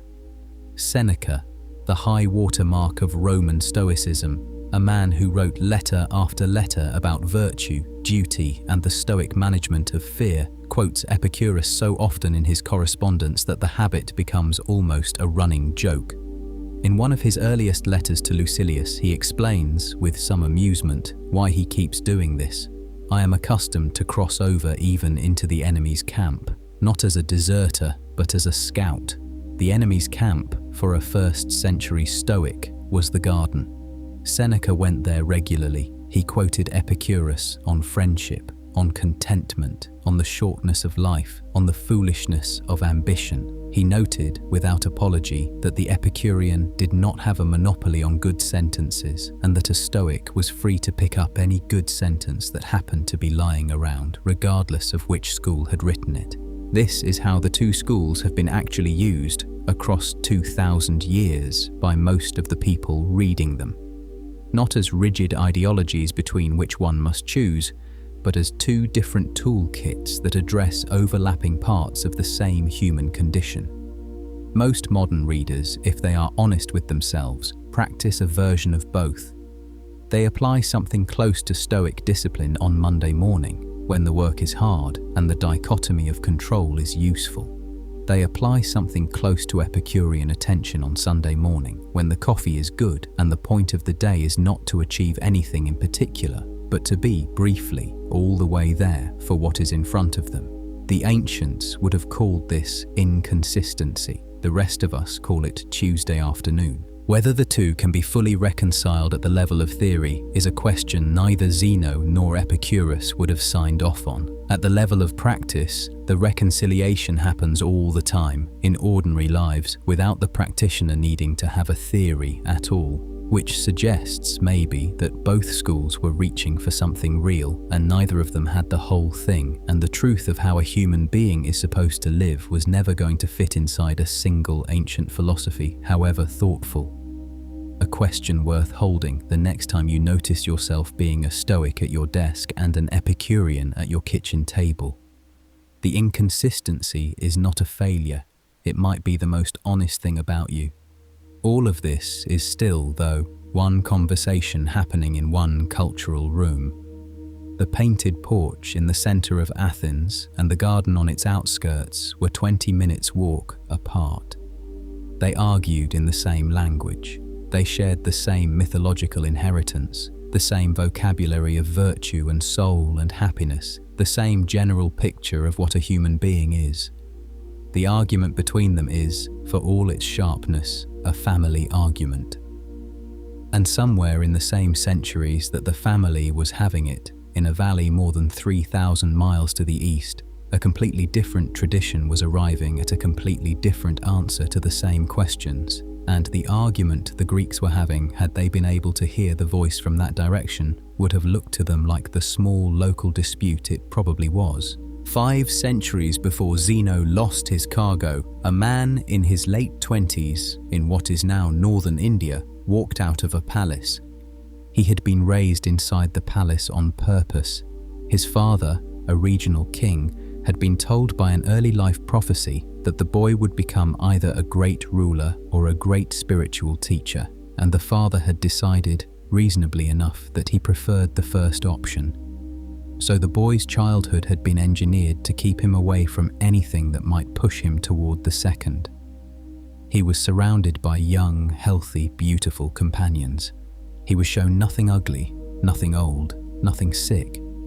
The palace staff cleared the paths in advance whenever he went riding. By the time he was 29, he had a wife, a newborn son, and a complete education in the arts of a future king. He had also, for reasons that are not quite clear in any of the traditional accounts, begun to suspect that something about his situation was carefully arranged. The story says that he persuaded his charioteer to take him outside the palace grounds 4 times, and that on each of those 4 outings he saw a thing he had never been allowed to see before. An old man, stooped and frail. A sick man, shaking with fever. A corpse being carried to the cremation ground. And, on the 4th outing, a wandering ascetic, calm-faced, owning almost nothing, walking down the road in no particular direction. The first 3 sights showed him, in order, the ending his life was going to have, regardless of what his father had tried to arrange. The 4th sight showed him that some people had already made peace with that ending in a way he had not. That night, he walked out. The name the tradition eventually gave him after he had spent 6 years on the road working out what he had seen was the Buddha, the awakened one. This story is almost certainly partly legendary. The historical Siddhartha Gautama lived in roughly the 5th century BCE, and most of what we know about him was written down centuries after his death, in the same way that most of what we know about Zeno was written down centuries after his death. What matters for the comparison at hand is not whether the 4 sights happened exactly as described. What matters is the shape of the founding scene, because the Stoic and Buddhist traditions both begin strikingly with a man walking away from a life he had assumed was his. The surface similarities between the 2 traditions, once they are up and running, are real and striking enough that the internet tends to treat them as the same philosophy in 2 different accents. Both traditions teach that most suffering is produced inside the mind through the way the mind interprets what happens rather than by what happens. Both offer a practice meant to change that interpretation over time. Both counsel against craving, against being controlled by the emotional spikes of ordinary experience, against mistaking a temporary condition for the permanent substance of your life. Both treat death as something a disciplined practitioner should look at steadily rather than evade. Both tell you that the good you are looking for is not, in the end, something the world will deliver to you. It is something you will cultivate inside yourself, and that the cultivation is available regardless of whether you are rich or poor, free or enslaved, famous or unknown. If you stop there, the 2 look like siblings. They are not. The deepest disagreement between them is about what a self is, and it is worth working through slowly because it is the disagreement that changes everything downstream. The Stoic picture of the self is, for lack of a less technical word, robust. You have a hegemonikon, the ruling faculty, the command center of your mind, and this hegemonikon is the real you. It is the part that assents to impressions, that forms judgments, that chooses responses. It is small, but it is solid. Epictetus thinks of it almost architecturally. Marcus writes about retreating into the citadel of the mind as if the mind had walls you could close behind you. The whole Stoic project depends on this central, organized, rational inner self being there, because the self is the agent of practice, the thing that works on itself, the thing that separates your responses from the events that provoke them. Take the self away and you have taken away the place where Stoicism lives. The Buddhist picture is the opposite, and it takes some getting used to. The doctrine is called anatta in Pali, anatman in Sanskrit, literally not self, and it is one of the 3 marks of existence that the Buddha taught as the ground of the whole tradition. What it says, roughly, is that when you look carefully, through the kind of careful attention that sustained meditation trains, you do not actually find a solid self inside your experience.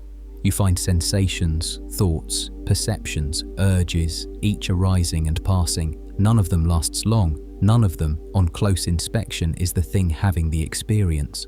The The feeling of being a unified, continuous self turns out under attention to be another sensation, arising and passing along with all the rest. There is no citadel, there is no commander in the citadel. There is only the moment-by-moment flow of experience which can be watched, but which does not contain a watcher separate from itself. This is a hard claim to sit with at first, and I want to say honestly that plenty of serious Western readers, including serious scholars of Buddhism, have wondered whether the doctrine has been translated faithfully, whether the Buddha meant it as strongly as it sounds, whether the practical point is not simply that the self we think we are, the ego, the running commentary, the anxious manager, is not the whole of us. That gentler reading exists, and some Buddhist teachers endorse a version of it. But the harder reading is the dominant one across most of the tradition, and when Stoicism and Buddhism are being compared seriously, the harder reading is the one the comparison has to deal with. The practical consequence of the disagreement shows up in the way each tradition handles the same emotion. Take anger. A Stoic who gets cut off in traffic runs the Epictetan question, is this in my power or not? The rudeness of the other driver is not in my power. My judgment about it is. I can notice the judgment, inspect it, decide not to assent to it, and over time train myself to form a different judgment faster. The self is the one doing the noticing, the inspecting, the deciding. The practice strengthens that self. A skilled Stoic is a person whose inner command center is getting quieter and more reliable with practice. A Buddhist who gets cut off in traffic runs a different move. The anger arises. The Buddhist notices it arising and notices also that the someone who is angry is itself arising, a construction that the mind is putting together in real time. The practice is not to talk the anger down through rational argument. The practice is to watch the anger and the self that claims the anger as both empty of the solidity they are presenting themselves with. Do this often enough, and the anger, deprived of the solid self who owns it, loses much of its grip. It does not need to be argued away, it needs to be seen through. A skilled Buddhist is not a person whose inner command center is quieter. A skilled Buddhist is a person who no longer locates themselves primarily inside an inner command center at all. Both practices reduce the anger. Both produce, in the long run, calmer people. But they are different operations on the mind, and they are working toward different pictures of what a fully awakened person looks like. The Stoic ideal is the sage, a person whose virtues are so integrated that external circumstances cannot disturb them, and whose self is strengthened, clarified, and steady. The Buddhist ideal is the Arhat, or the Bodhisattva, a person who has seen through the illusion of self so thoroughly that the question of whether external circumstances disturb them has changed shape. There is no one left to disturb in the way there used to be. The two endpoints are describing different destinations. Whether the Stoics and the Buddhists ever influenced each other directly is a question historians are still working on. And the honest answer is, probably less than we would like to think. Alexander the Great's campaigns in the 320s BCE opened a corridor between the Greek world and the Indian subcontinent that stayed open for centuries. Greek kingdoms in what is now Afghanistan and northern Pakistan, Bactria and Gandhara, had regular contact with Buddhist communities. Buddhist art from the region shows unmistakable Greek influence in the way bodies and drapery are sculpted. There was traffic, and there were conversations, and we know the names of at least a few Greek kings who converted to Buddhism, but a direct line of philosophical transmission from India to the Stoa in Athens, the kind of line that would let us say Zeno read the Buddha or Chrysippus borrowed anatta, has never been established. The parallels between the two traditions are more likely the result of serious human beings working independently in different cultures, arriving at some of the same observations about how minds work. Parallel development, not inheritance, which leaves the modern reader with a choice that the ancients did not have to make.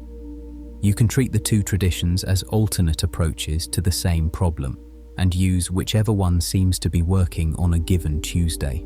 This is what many contemporary practitioners quietly do, a cognitive move from the Stoic toolkit when you need to decide something, a moment of mindful attention from the Buddhist toolkit when you need to not decide, just watch. The inconsistency, if you call it that, is not obviously a problem. Both traditions would say, in their different vocabularies, that the goal is not to be loyal to a school. The goal is to suffer less and live better. If two sets of practices, applied in the right moments, help with that, then the practitioner is using philosophy the way philosophy was always meant to be used. What is worth noticing, though, is that the two traditions are not asking you to do exactly the same work, even when they look that way. Every time you sit down to practice, you are, without always meaning to, choosing one picture of yourself over the other. The Stoic picture, in which you are a small, stubborn, rational self fortifying its inner house, or the Buddhist picture, in which the house itself is something you are slowly, kindly allowing to be seen as less solid than it claims to be. Both pictures produce less anger, less fear, less grasping. But the way they produce those results is different, and over a long enough life, the difference matters. Which is a question worth carrying with you into the rest of the evening, now that the evening is, in fact, where we are. The comparison is an abstract one, and abstraction is something better done by daylight.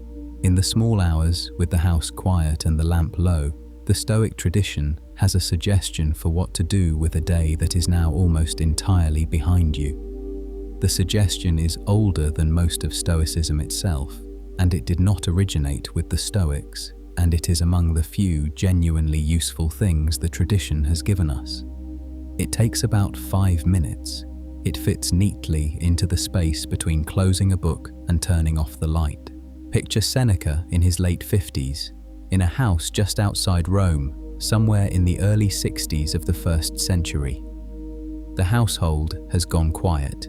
His wife, Pompeia Paulina, is in the next room, awake probably because she knows what her husband is about to do and knows that he prefers not to be spoken to while he does it. The lamp has been carried out. The room is almost dark. Seneca is lying on his side, or sitting at the edge of the bed, or standing at the window. The text is not specific, and he is, as he does every night, reviewing the day. He describes the habit in one of his dialogues, a long essay on anger, and the passage is one of the most quietly domestic things any Roman Stoic ever wrote down. I use this opportunity every day, he says. When the light has been carried away and my wife, who is used to the habit by now, has fallen silent, I examine the whole day. I go back over everything I did and everything I said. I hide nothing from myself. I skip nothing. Why would I be afraid of any of my mistakes when I can say to myself, see that you never do that again. For this once, I forgive you. And then, after the review is finished, he adds the observation that most people reading the passage remember longest. How sweet, he writes, is the sleep that follows this self-examination. This is the practice, stripped of everything decorative. Every night before sleep, go back through your day. Notice what you did. Notice what you said. Do not hide from yourself. Do not pretend not to have heard the sentence you wish you had not said. Hold the things briefly at the right distance, close enough to see, far enough to not be inside them any longer, and then let them go with the gentle verdict that Seneca allows himself, which is not condemnation but instruction. See that you never do that again. For this once, I forgive you.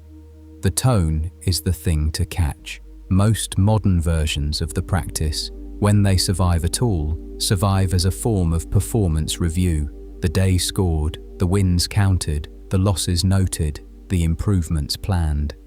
That is not what Seneca is doing. He is not scoring himself. He is also not luxuriating in self-criticism. He is somewhere else, somewhere closer to the tone a doctor uses with a patient they have known for years who has shown up again with the same complaint. There is some exasperation, some fondness, no drama. The patient is going to keep making the same mistake until the mistake gets seen clearly enough to stop being automatic. The review is the seeing. The practice did not originate with Seneca, and he is careful to say so. He credits it to a Roman philosopher of the generation before him, Quintus Sextius, who ran an independent school that combined Stoic and Pythagorean elements, and that influenced the early Roman Stoic tradition before the Stoic canon had quite hardened into its later shape.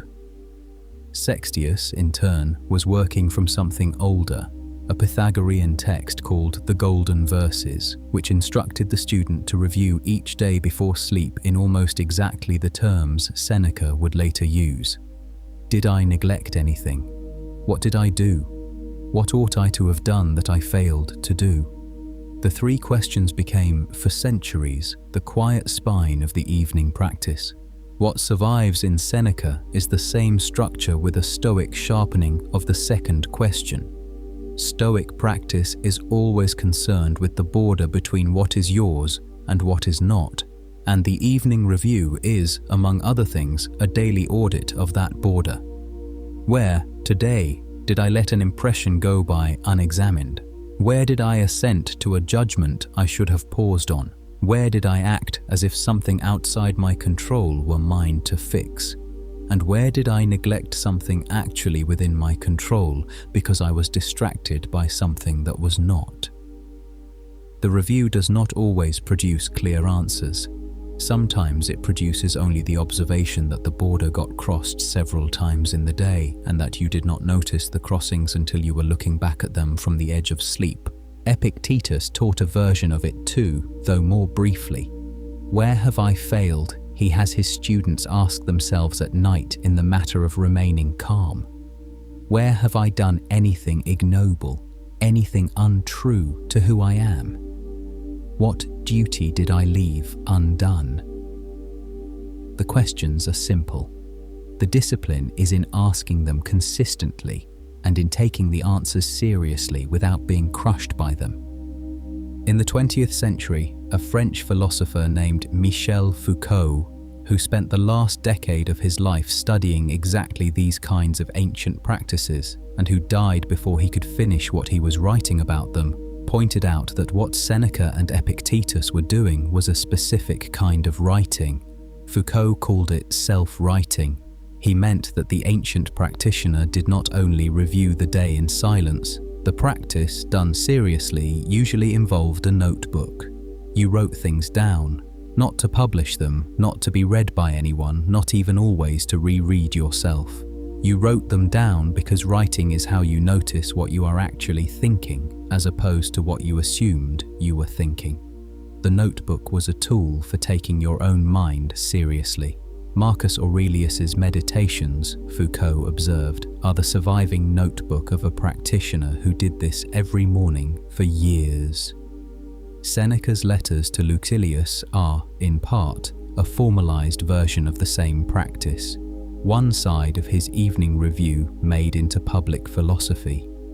The ancients, Foucault thought, had understood something about the relationship between writing and self-knowledge that the modern world had mostly forgotten and would have to, slowly and awkwardly, relearn. What makes the practice strange, and strange specifically in a way worth sitting with, is the place in the day where it happens. Nearly every other Stoic exercise is done during the active hours. The morning preparation, Marcus's before dawn reminder that he would meet difficult people, the dichotomy of control applied in the moment to a frustration as it happens, the reserve clause held in the back of the mind during an action that matters. All of these are done while the rational self is at full alertness, sleeves rolled up, doing the work of watching its own judgments in real time. The evening review is different. The evening review is done when the rational self has already begun to lower its guard. The day's vigilance is coming off. The critical mind, which has been busy all day sorting impressions and running comparisons, is getting ready to let go. And the Stoics chose this moment deliberately for what might be the deepest work of the whole discipline. It is worth asking why. The things you did today are already out of your control. The review cannot change them. Whatever foolishness or cruelty or simple tiredness made it into the day is done. It has already passed into the category of the not yours. In strict Stoic terms, the events of the day are, by evening, exactly the kind of thing the practice usually tells you to let go. So why go back? The answer the tradition gives is quiet and worth paying attention to. The review is not for the sake of the day that has passed. The day that has passed is, as you say, finished. The review is for the person who is about to go to sleep with that day inside them. Because the Stoics, with whatever else they got right or wrong, noticed something about the way sleep works on an unexamined day. A day you have not looked at does not stay in the past where it belongs. It leaks forward into the night, into the body, into the shape of tomorrow morning before tomorrow morning has arrived. It arrives with you at the pillow as a vague pressure, a restless leg, a thought you cannot quite complete. The review is not about fixing the day. It is about finishing it so that it can be left behind. There is something else too that the tradition does not state directly, but that the passage in De Ira quietly implies. The evening, for Stoic practice, is the one time when the work is not about keeping a vigilant self intact against the disorder of the world. It is the time when that vigilant self is allowed, briefly, to set down its work. The scaffolding that has held you upright through the day, the dichotomy, the discipline, the careful monitoring of impressions, is coming off anyway, whether you like it or not, because sleep will dismantle it. The review is your last chance to look honestly at what the scaffolding built today, before the scaffolding is gone and you are, for 6 or 7 hours, something more porous, less defended, harder to recognize as yourself. That is a strange and intimate thing to do on purpose. Most people avoid it. The Stoics, on balance, did not. And here is the part that is easy to say clumsily and worth saying carefully. The hour you are about to enter, if you are listening to this near sleep, is the hour the Stoics considered the most useful of the whole day for their deepest work. Not because anything mystical happens at that hour, something more concrete. The daytime mind is a good tool for some things and a bad tool for others. The daytime mind is excellent at analysis, decision, defense. It is less good at honest inventory, because it has been, all day, the thing being defended. The hour near sleep is when the daytime mind finally stops defending. Something quieter takes over. The quieter thing is not always right. Sometimes it is maudlin, sometimes anxious, sometimes given to a loose kind of despair that does not survive daylight. But it is also, occasionally, honest in a way the daytime mind cannot afford to be. The Stoics thought that honesty, caught at the right moment, was worth more than a longer and more efficient kind of thinking done earlier in the day. They were, in this, probably right, in a way that neither neuroscience nor the practice has quite explained, though both have noticed. If you want to try it tonight, the form is simple. 5 minutes, once the lamp is low and the day is over. 3 questions, asked in order, without urgency and without performance. What did I do today that I would do the same way again? What did I do that I would do differently? What did I leave undone that I should come back to? The questions are not for producing answers. They are for producing attention. Most nights the attention is all you get, and most nights the attention is enough. Whether the practice is worth continuing is something you will have to decide on your own over several weeks, not in a single evening. Seneca did it for decades. Marcus did a version of it every morning for at least the last 10 years of his life. The practice is patient. It asks to be tried and set down and tried again, and it does not reward you for being consistent about it. What it rewards you for, when anything is rewarded at all, is for being honest in the 5 minutes, on the nights you remember to try. The rest takes care of itself, mostly.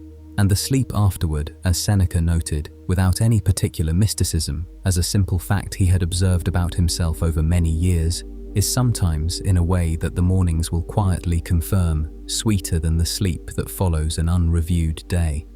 Whether that sweetness is a reward, or a byproduct, or only the feeling of a mind that has, at last, been allowed to put its day down, is a question the tradition does not try to settle. It only suggests, gently, that the practice is old, that it has been found useful by people in conditions far harder than yours or mine, and that a version of it can be done in the ordinary room you happen to be lying in tonight. 2,000 years after Seneca wrote down that he had picked the habit up from Sextius, who had picked it up from the Pythagoreans, the habit went quiet. It did not disappear, it was kept in monasteries, in private letters, in the journals of people who did not know they were doing anything old, but it stopped being taught. Philosophy, as an institution, moved on to other things. Seneca's Evening Review became, for most of the modern era, a footnote.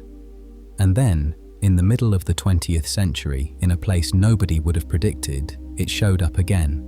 Not in a book, not in a lecture, but in the practice of a single American naval officer who had read Epictetus as a graduate student at Stanford and who found himself, some years later, in a situation where the whole of Stoicism was going to be tested against a reality harder than most of the original Stoics ever had to face. 3 seconds. That is how long he had between the moment the anti-aircraft fire hit his A4 Skyhawk on the afternoon of September 9th, 1965, and the moment his parachute opened over a small village in North Vietnam. The plane was on fire, the control system was shot.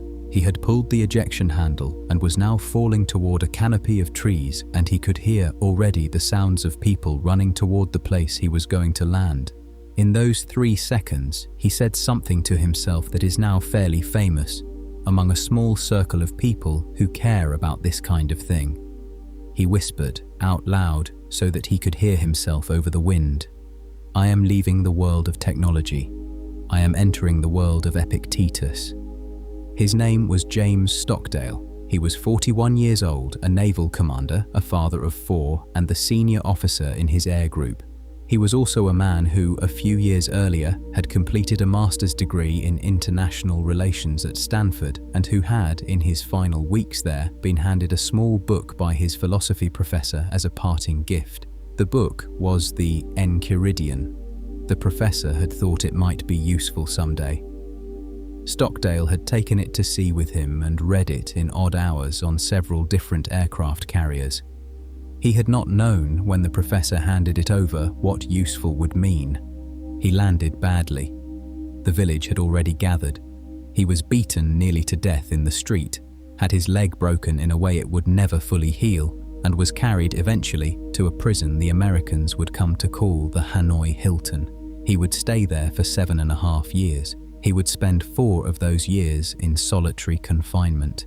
He would be tortured on 15 separate occasions, held in leg irons for 2 years, and would try, at one point, to take his own life rather than let his captors use him for propaganda in a way he believed would break the men under his command. He would not break. When he was finally released in 1973, he was 49 years old, and he walked out of captivity with the same limp Epictetus had walked with 18 centuries earlier, for reasons that were not identical but were not entirely different either.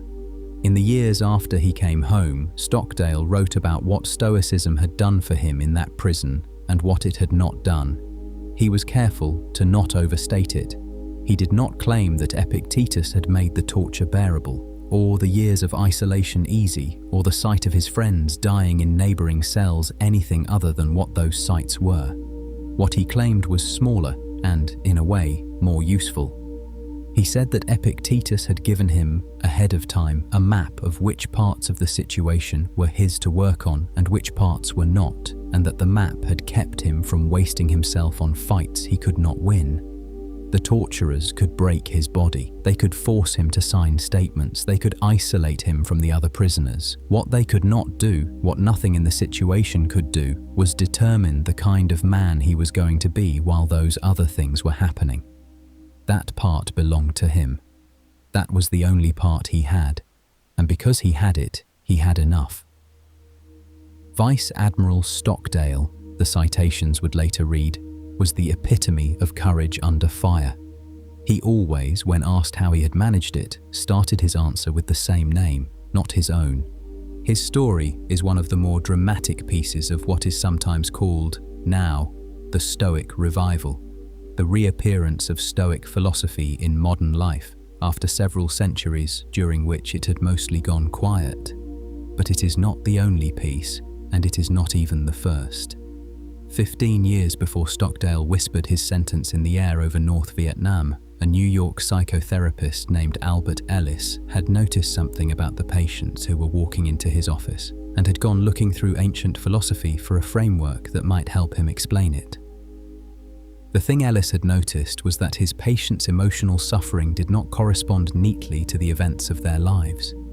Two people could have nearly identical experiences, a job loss, a divorce, an illness, and one would come through it with a few bad months and the other would be destroyed by it for years. The difference, Ellis started to suspect, was not in the event. It was in what the patient was telling themselves about the event. If he could help the patient notice the self-talk, inspect it, and change it where it was inaccurate, he could sometimes help them suffer less. This is, of course, Epictetus. When Ellis realized how closely his clinical observations mapped onto the enchiridion he had happened across in his own reading, he began quoting the line that has since become a kind of motto of the whole tradition it launched. Men are disturbed not by things, but by the views they take of them. Ellis liked to say, only half joking, that he had single-handedly rescued Epictetus from obscurity and made him famous all over again. The claim was exaggerated, but the therapy he built out of the observation, rational emotive behavior therapy, and the broader cognitive behavioral tradition it helped launch, is now, 60 years later, the most clinically validated form of psychotherapy in the world. Tens of millions of people have been treated successfully with a method whose philosophical engine was designed by a man who had been dead for 1900 years. Aaron Beck, who built cognitive therapy on similar foundations a decade later, would cite the same ancient source in his 1979 manual for treating depression. The inheritance is documented. The lineage is public. Whether most modern therapists realize they are practicing a late descendant of Stoicism is a different question. Most do not. What those two stories have in common, Stockdale's and Ellis's, is that they are stories of individuals rediscovering, more or less in private, that a nearly forgotten ancient philosophy was still alive enough to be useful. The wider movement that now bears the name of modern Stoicism did not arrive until later. It started, as these things often start, with a small group of academics who thought the philosophy deserved a wider audience. Chris Gill at the University of Exeter, Donald Robertson in Scotland and Canada, John Sellers in London, Massimo Pigliucci in New York, and a handful of others, classicists and philosophers and working therapists, began, around 2012, to run an annual event they called Stoic Week. The idea was simple. For 7 days, anyone who wanted to participate would try to live like a Stoic, reading a short daily passage, doing a simple exercise, and filling out a brief questionnaire at the beginning and the end of the week about their own emotional state. The participants were, at first, a few hundred. Within a few years, tens of thousands. The data, across multiple years of measurement, consistently showed small but real improvements in well-being among people who had tried the practice, even for a week. The academics were, by their own admission, surprised by how much the exercise caught on. By the mid-2000s, the movement had outgrown its academic origins. Books aimed at a general audience began to appear, some written by the original scholars and some written by people who had come to Stoicism through different doors. Massimo Pigliucci's How to be a Stoic, Donald Robertson's How to Think Like a Roman Emperor, William Irvine's A Guide to the Good Life. Each of these found a substantial readership, and together they helped establish Stoicism as a practical philosophy that people could borrow without having to commit to the whole ancient metaphysics. Sales of the meditations went up. Seneca's letters went back into print in popular editions. By 2020, during the isolation and uncertainty of a global pandemic, print sales of the meditations had increased more than sixfold compared to a decade earlier. Here, though, is where the story gets more complicated. and where an honest account has to acknowledge something the enthusiasts sometimes gloss over. Alongside the academic revival and the careful therapeutic application, a third version of modern Stoicism emerged that is harder to categorize and worth looking at clearly. This version is commercial. It comes with medallions and rings, morning podcasts and evening apps, Instagram accounts that post a Marcus quote at sunrise and a Seneca quote at noon, merchandise that retails for the price of an expensive dinner, and a general tone that frames Stoicism as a productivity enhancement, a mental edge, a kind of philosophical gym membership for people who want to be slightly better performing versions of themselves. The most visible figure in this branch of the revival is an American writer named Ryan Holiday, who has, through a combination of real energy and real marketing ability, sold several million books on the subject and built something close to a cottage industry around the ancient texts. Whether this is a good thing or a bad thing depends on what you think Stoicism is for. If the tradition is, at its core, a set of practical tools for living a more ordinary life more decently, then anything that gets the tools into more hands is probably, on balance, a net good, even if the packaging is glossier than the ancients would have recognized. If the tradition is, more deeply, a philosophy whose whole point is to teach you that most of what the commercial world sells you is not actually what matters, then selling it back to you as a commercial product introduces, at best, a tension. Massimo Pigliucci, the academic who has probably done the most to translate Stoicism for secular modern readers, has put the concern plainly.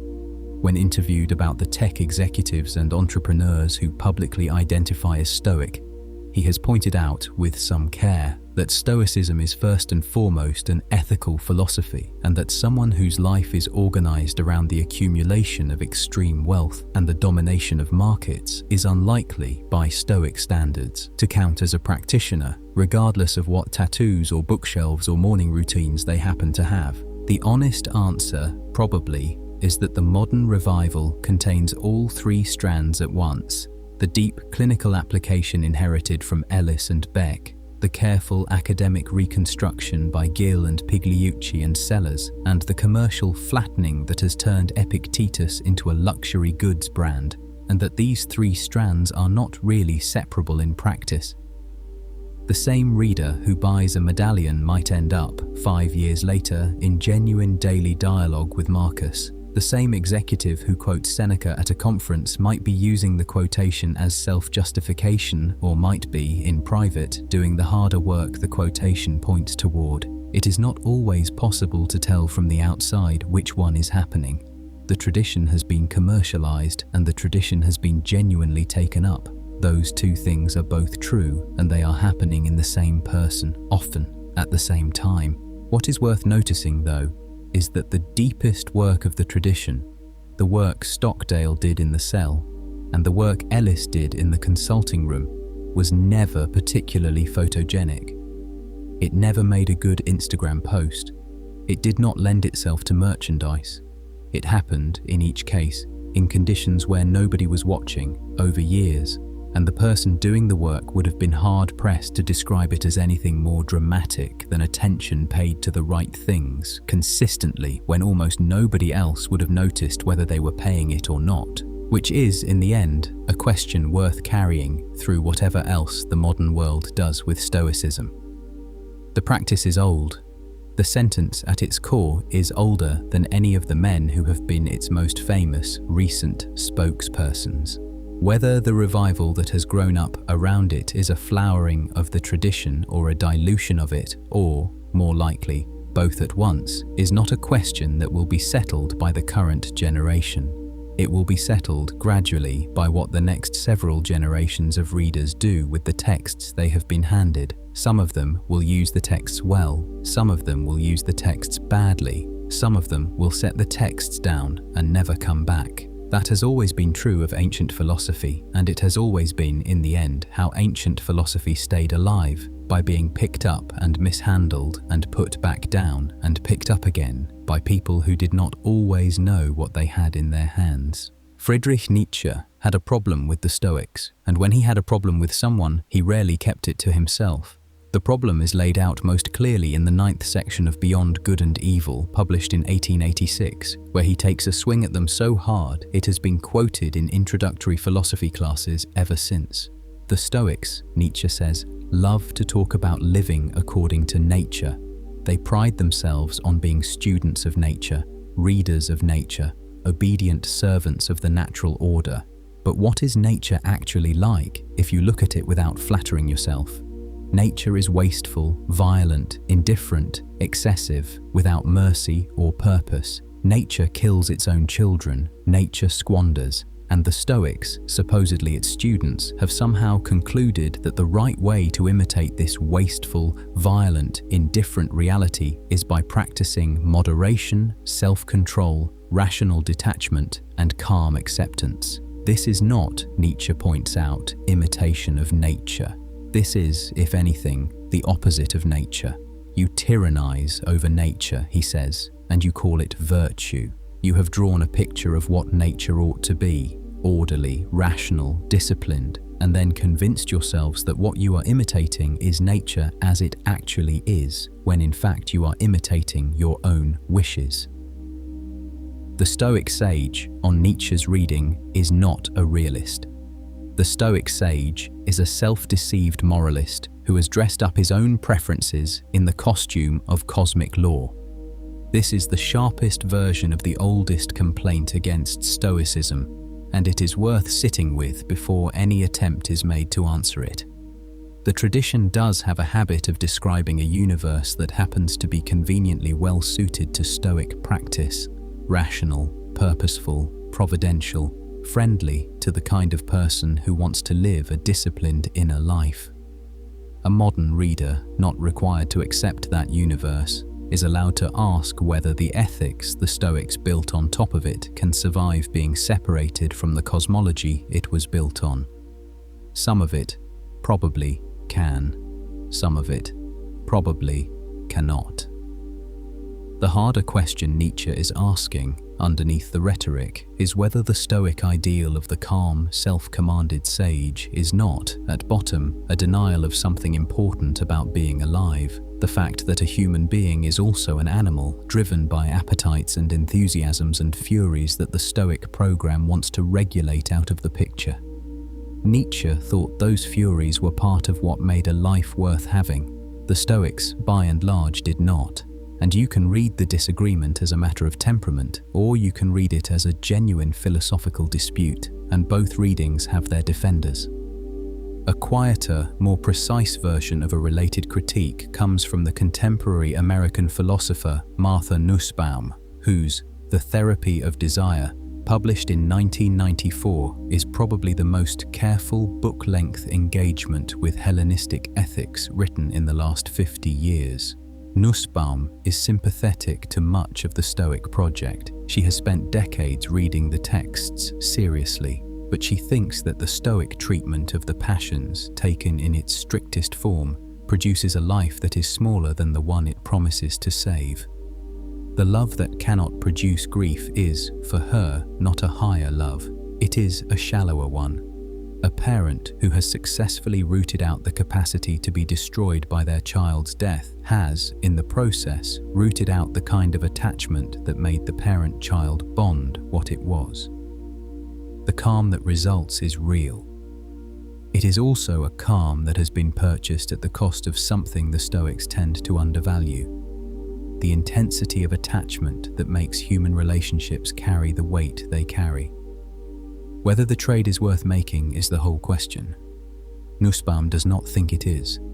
A great many of her readers agree with her. There is a third line of critique that has emerged more recently, and that does not come from a single famous thinker, but from a growing chorus of scholars working across feminist philosophy, critical race theory, and the history of ethics. The observation is simple and, once made, difficult to unsee. The Stoic canon, as it has come down to us, is almost entirely the work of men who held some measure of privilege, and the social ethics they produced reflects the blind spots of that position. Musonius Rufus argued that women should receive the same philosophical education as men, which was genuinely radical for his century. But he also argued, in the same lectures, that women's virtue would naturally express itself in the management of a household, and he did not question the broader Roman structure of gender roles that made such a division inevitable. Epictetus, formerly a slave himself, advised slaves to find their inner freedom regardless of their condition. He did not argue that the condition should be abolished. Marcus Aurelius, the most powerful man in the known world, used his journals to become a better ruler. He did not use them to question whether the empire he ruled was an arrangement that deserved to continue. The feminist critique and the political critique converge on the same uncomfortable observation. Stoicism, as a tradition, is exceptionally good at helping an individual endure conditions they cannot change. It is remarkably bad at asking whether the conditions should be changed. Gregory Hayes, whose translation of the Meditations is probably the most widely read in English, put this point plainly in a review essay for the New York Review of Books in 2021. The Stoics, he observed, were often opposed to particular tyrants. Cato the Younger took his own life rather than submit to Julius Caesar, and the later Roman Stoics were repeatedly exiled or executed for defying emperors, but they were not opposed as a school to tyranny itself. They opposed bad rulers while accepting the institution of rule. They opposed cruel masters while accepting the institution of slavery. They opposed individual injustices while leaving the structures that produced the injustices untouched. This is a real and serious limitation, and the modern Stoics who are most careful about the tradition, Massimo Pigliucci foremost among them, have acknowledged it openly. Pigliucci has written in more than one place that extending the tradition into a genuine social and political philosophy is work the ancients did not quite do, and that the burden of doing it falls on the inheritors. There is a related worry that surfaces in some contemporary accounts, and it is worth naming directly. In its popularized modern form, Stoicism can slide, almost imperceptibly, into an ideology of corporate acceptance, the philosophy you reach for when your employer cuts your benefits and you would rather not make a scene about it. The British psychotherapist Vincent Deary has warned that a superficial stoicism practiced as a coping technique risks becoming a quiet mechanism by which workers learn to absorb injustices that ought to be resisted collectively. The dichotomy of control, misapplied, turns into a reason to never try to change anything that requires other people's cooperation. Your benefits were cut. That is not in your control. Your attitude toward the cut is in your control. Do the Stoic work on your attitude, and you will suffer less. This is true in a narrow sense. It is also, in a wider sense, a way of training people to not notice that their attitude is the only thing the dichotomy is leaving them. A serious Stoic would and should answer this line of critique. The honest Stoic reply is that the tradition has never required you to stop at the individual level. Cato opposed Caesar publicly and died for it. Epictetus refused to flatter Nero and was forced to take his own life. Musonius was exiled twice for refusing to shut up. Marcus spent most of his reign actively engaged in the hardest political decisions of his moment. The dichotomy of control does not tell you that collective action is futile. It tells you that the outcome of any given action, including a collective one, is not finally up to you, even while you are putting everything you have into the attempt. There is no contradiction between the Stoic practice and serious political engagement. There is only a contradiction when the practice gets used as an excuse to avoid the engagement. That misuse is real. It is also not the tradition's fault any more than a misused hammer is the fault of the hammer.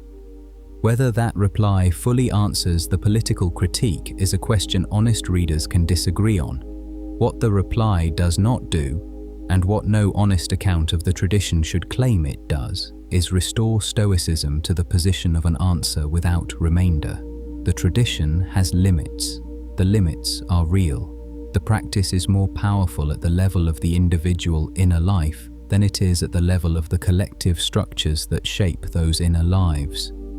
A person who learns Stoicism well will, probably, be better equipped to live a decent life in a world whose rough edges they cannot remove. They will not, by Stoic practice alone, know how to remove those edges. For that, they will need other traditions, other arguments, other tools, and the careful modern Stoics, the ones worth reading, say this themselves, which is a quieter and, in the end, more useful place to leave the philosophy than the enthusiasts tend to leave it. The tradition is not a total solution. It was never going to be. What it is, when it works, is one durable and tested approach to a particular cluster of problems. The problems of a single mind trying to stay decent and attentive inside a life it did not entirely choose. For those problems, the tools are good. For other problems, the shape of a just society, the structure of human relationships at their most entangled, the question of what to do when calmness would be a form of complicity. The tradition will take you part way and then, honestly, hand you off. A question has been running quietly underneath this whole account, and this is probably the place to let it become audible. When the opening of these 12 chapters asked whether Stoicism was something you already use without knowing it, the question was easy enough. You do. Most thoughtful people do. But the question by the end of this chapter has shifted.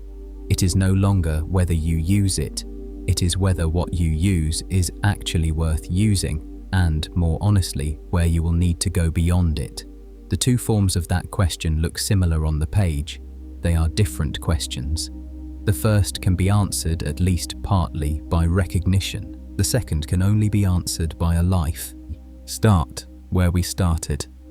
Monday morning, the alarm. The second before you reached for it. The small weather system that passed through you. The quiet negotiation between the person who was asleep and the person who has to answer email. You took a breath. You told yourself, without quite using words, that it was going to be fine or that it was not, and either way you were going to get up. That was 13 chapters ago, and whatever else has changed, that morning has not. What has changed, maybe, is the number of voices in the room when the alarm goes off tomorrow. Not loudly, not as a group you have to manage, just present. The Phoenician merchant whose ship went down and who decided later that the voyage had been prosperous. The former slave with the limp who taught that some things belong to you and some do not, and who wrote nothing down because his student did it for him. The emperor in the tent on the frontier, writing to himself in a language that was not his first, reminding himself that he could leave life at any moment and that the reminder was the point. The statesman in the dim room after the lamp was carried out, going back through his day without hiding anything from himself and noticing afterward that the sleep was sweeter. The teacher exiled twice to a bare rock in the Aegean, arguing that philosophy belongs to everyone who can be taught. The naval officer falling through the air over North Vietnam, whispering a name to himself because the name was all he had. The therapist in New York, reading an old handbook on his lunch break, noticing that the sentences his patients had been unable to say to themselves for years had been written very clearly by a man born in the 1st century. They are not there to tell you what to do. They never were. They are there because 2,300 years ago, one of them started something, and the thing started to grow. And the growth turned out to be the kind of growth that cannot be killed by individual deaths or by political disfavor or by the long centuries of being ignored. The thing survived. It got into the water supply of Western thought, and it got into the water supply of modern psychology, and it got into the phone screens and the meditation apps, and yes, into the medallions and the merchandise. It survived being taken too seriously and being taken too lightly. It is still, at this hour, mostly intact. What has it given you across these hours of attention? A sentence, mainly. Some things belong to you, some things do not. That sentence is the one that has done more work per syllable than anything else in the tradition. You can use it on the message you are waiting for, the meeting that went badly, the body that is not doing what it used to do, the child who is growing up in a direction you did not expect. The sentence does not solve any of those things, it sorts them. and the sorting, when done honestly, changes the texture of a day, a practice, or several. The evening review, when you have the 5 minutes for it. The small rehearsal of what you would lose, when the gratitude has gone abstract and needs to be made specific again. The morning reminder that the day's difficult people are not aberrations but the material you have to work with. The memento mori, struck not as a bell but as a note, often enough that the instrument of your ordinary attention is, very slowly, retuned. A permission to feel what rises up in you without calling yourself weak for feeling it, and also to not mistake the feeling for the final truth about the situation. The permission, in other words, to be both affected and thoughtful about being affected at the same time, without either cancelling the other. A warning about its own limits, which is, in the end, one of the reasons the tradition deserves the trust it is asking for. The philosophy is exceptionally good at the interior. It is less good at the exterior. It will help you stay decent inside a world you cannot control. It will not, on its own, tell you which parts of that world should be changed, or how, or with whom. For those questions you will need other philosophies, other companions, other arguments. A thoughtful Stoic has always known this. The modern ones say it out loud, which is probably the single clearest sign that the tradition is still being practiced by people who are taking it seriously. What has it not given you? It has not given you certainty, which is maybe the quietest thing to say about it. Every other chapter has ended with a question still open, whether the passions should be felt fully or managed carefully, whether the Stoic self is the durable thing the tradition claims it is, or a useful fiction that some other tradition, the Buddhist one, mainly, has noticed the emptiness of. Whether the calm at the end of the practice is a genuine good or a trade whose cost the practice does not always name. Whether the tradition's political blindness was a historical accident or something deeper. The questions stay open because they are the kind of questions that can only be closed by a life, and the life in question is yours, not the ancients'. And it has not given you a replacement for the ordinary rough texture of being a person.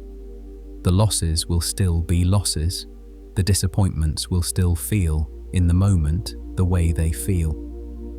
A parent who has read every word Epictetus ever dictated will still grieve when their child is sick, and the grief will not be noticeably smaller for the reading. What might be different on a good day is the distance between the grief and the 1,000 small judgments a grieving mind makes about itself while it is grieving. That distance the tradition can widen. That is a real gift. It is also a smaller one than the enthusiasts sometimes promise, and a larger one than the critics sometimes allow. Here is the thing the series has been circling from the beginning and is probably the right place to finally name plainly. Stoicism is not, as a lot of its popularizers want to say, the correct philosophy. It is not the truth about what a human being is. The Stoics were wrong about some things, maybe many things. Their cosmology does not survive modern science. Their ethics does not quite survive modern politics. Their psychology, while remarkably prescient in some places, has been corrected and extended in others by 2 millennia of further thinking. What Stoicism is, what it has been for those 2 millennia, and what it still is a portable philosophy. Portable in the specific sense that you can take it with you. You can carry it into conditions its founders never imagined. You can use pieces of it without using the whole. You can combine it with other practices, other traditions, other frameworks, and it will usually be improved rather than compromised by the combination, because its central tools were designed to be used by individual human beings in whatever situation they happen to find themselves in. A slave could use it, an emperor could use it, a pilot falling through the air could use it, a therapist on his lunch break could use it. You, lying where you are lying right now, can use it. The portability is what the 2,300 years have proven. Other philosophies have been more beautiful in their theoretical architecture. Other philosophies have been more complete in their answers. Other philosophies have been more rigorous in their arguments. but few have travelled as well, and none have been picked up by so many different kinds of people, in so many different kinds of conditions, with so little cultural translation required. And what you do with it, after the voice has stopped, is the part the tradition has always understood it cannot control. There is one small thing to say before the hour gets late enough that saying becomes less useful than not saying. Most of what the ancients noticed about the human mind, they noticed by paying attention. Not cleverness, not system building, not argument, though they did all three and sometimes brilliantly. Attention. They watched what their minds did under pressure, and they wrote it down, and they compared notes with each other, and they corrected themselves when they got it wrong. The sentences that survived are the ones that had been tested against enough actual attention that they kept working when the centuries handed them to new attention payers. This is not a small thing. It is probably the only thing that ever produces wisdom of the durable kind, paying attention for long enough. And what the tradition offers you, if you want to accept it, is not a finished doctrine. It is an invitation to be one of the attention payers. Some of what you notice will match what they noticed. Some of it will not, and that part of it will be new, and the tradition needs the new parts too, though it cannot tell in advance which of them will turn out to have been right. The work is ongoing. The work has always been ongoing. There is not a finished version of it waiting for anyone to arrive at. There is only the next night of paying attention, and then the next, and what accumulates over a long enough life is, in the end, what you will have to offer the people who come after you, whether or not anyone ever writes it down. The hour is late now. The sentences can get shorter. Most of you, by the time the voice reaches this part, will already have stopped listening in the usual way. That is the point. The tradition is old enough to not need your whole attention at the end of a long night. It is in the room. It will still be in the room in the morning, if the morning brings a reason to reach for it. It does not require anything further from you tonight. The alarm will go off tomorrow. The small weather system will pass through you again. You will take a breath. You will tell yourself, without quite using words, that it is going to be fine or that it is not, and you will get up. Whatever name you do or do not put on that practice, the practice is real, and it is yours, and it has been yours for longer than you knew. Zeno had a prosperous voyage on the morning his ship went down. Epictetus taught for 50 years behind a leg that never quite healed. Marcus wrote to himself in the cold because the writing was part of staying decent. Seneca closed his books each night and slept the sweeter for it. Musonius went twice to a bare island and came back twice. Stockdale held a sentence in his head for 7.5 years and never let it go. Ellis sat in a consulting room in New York and noticed something ancient was still working.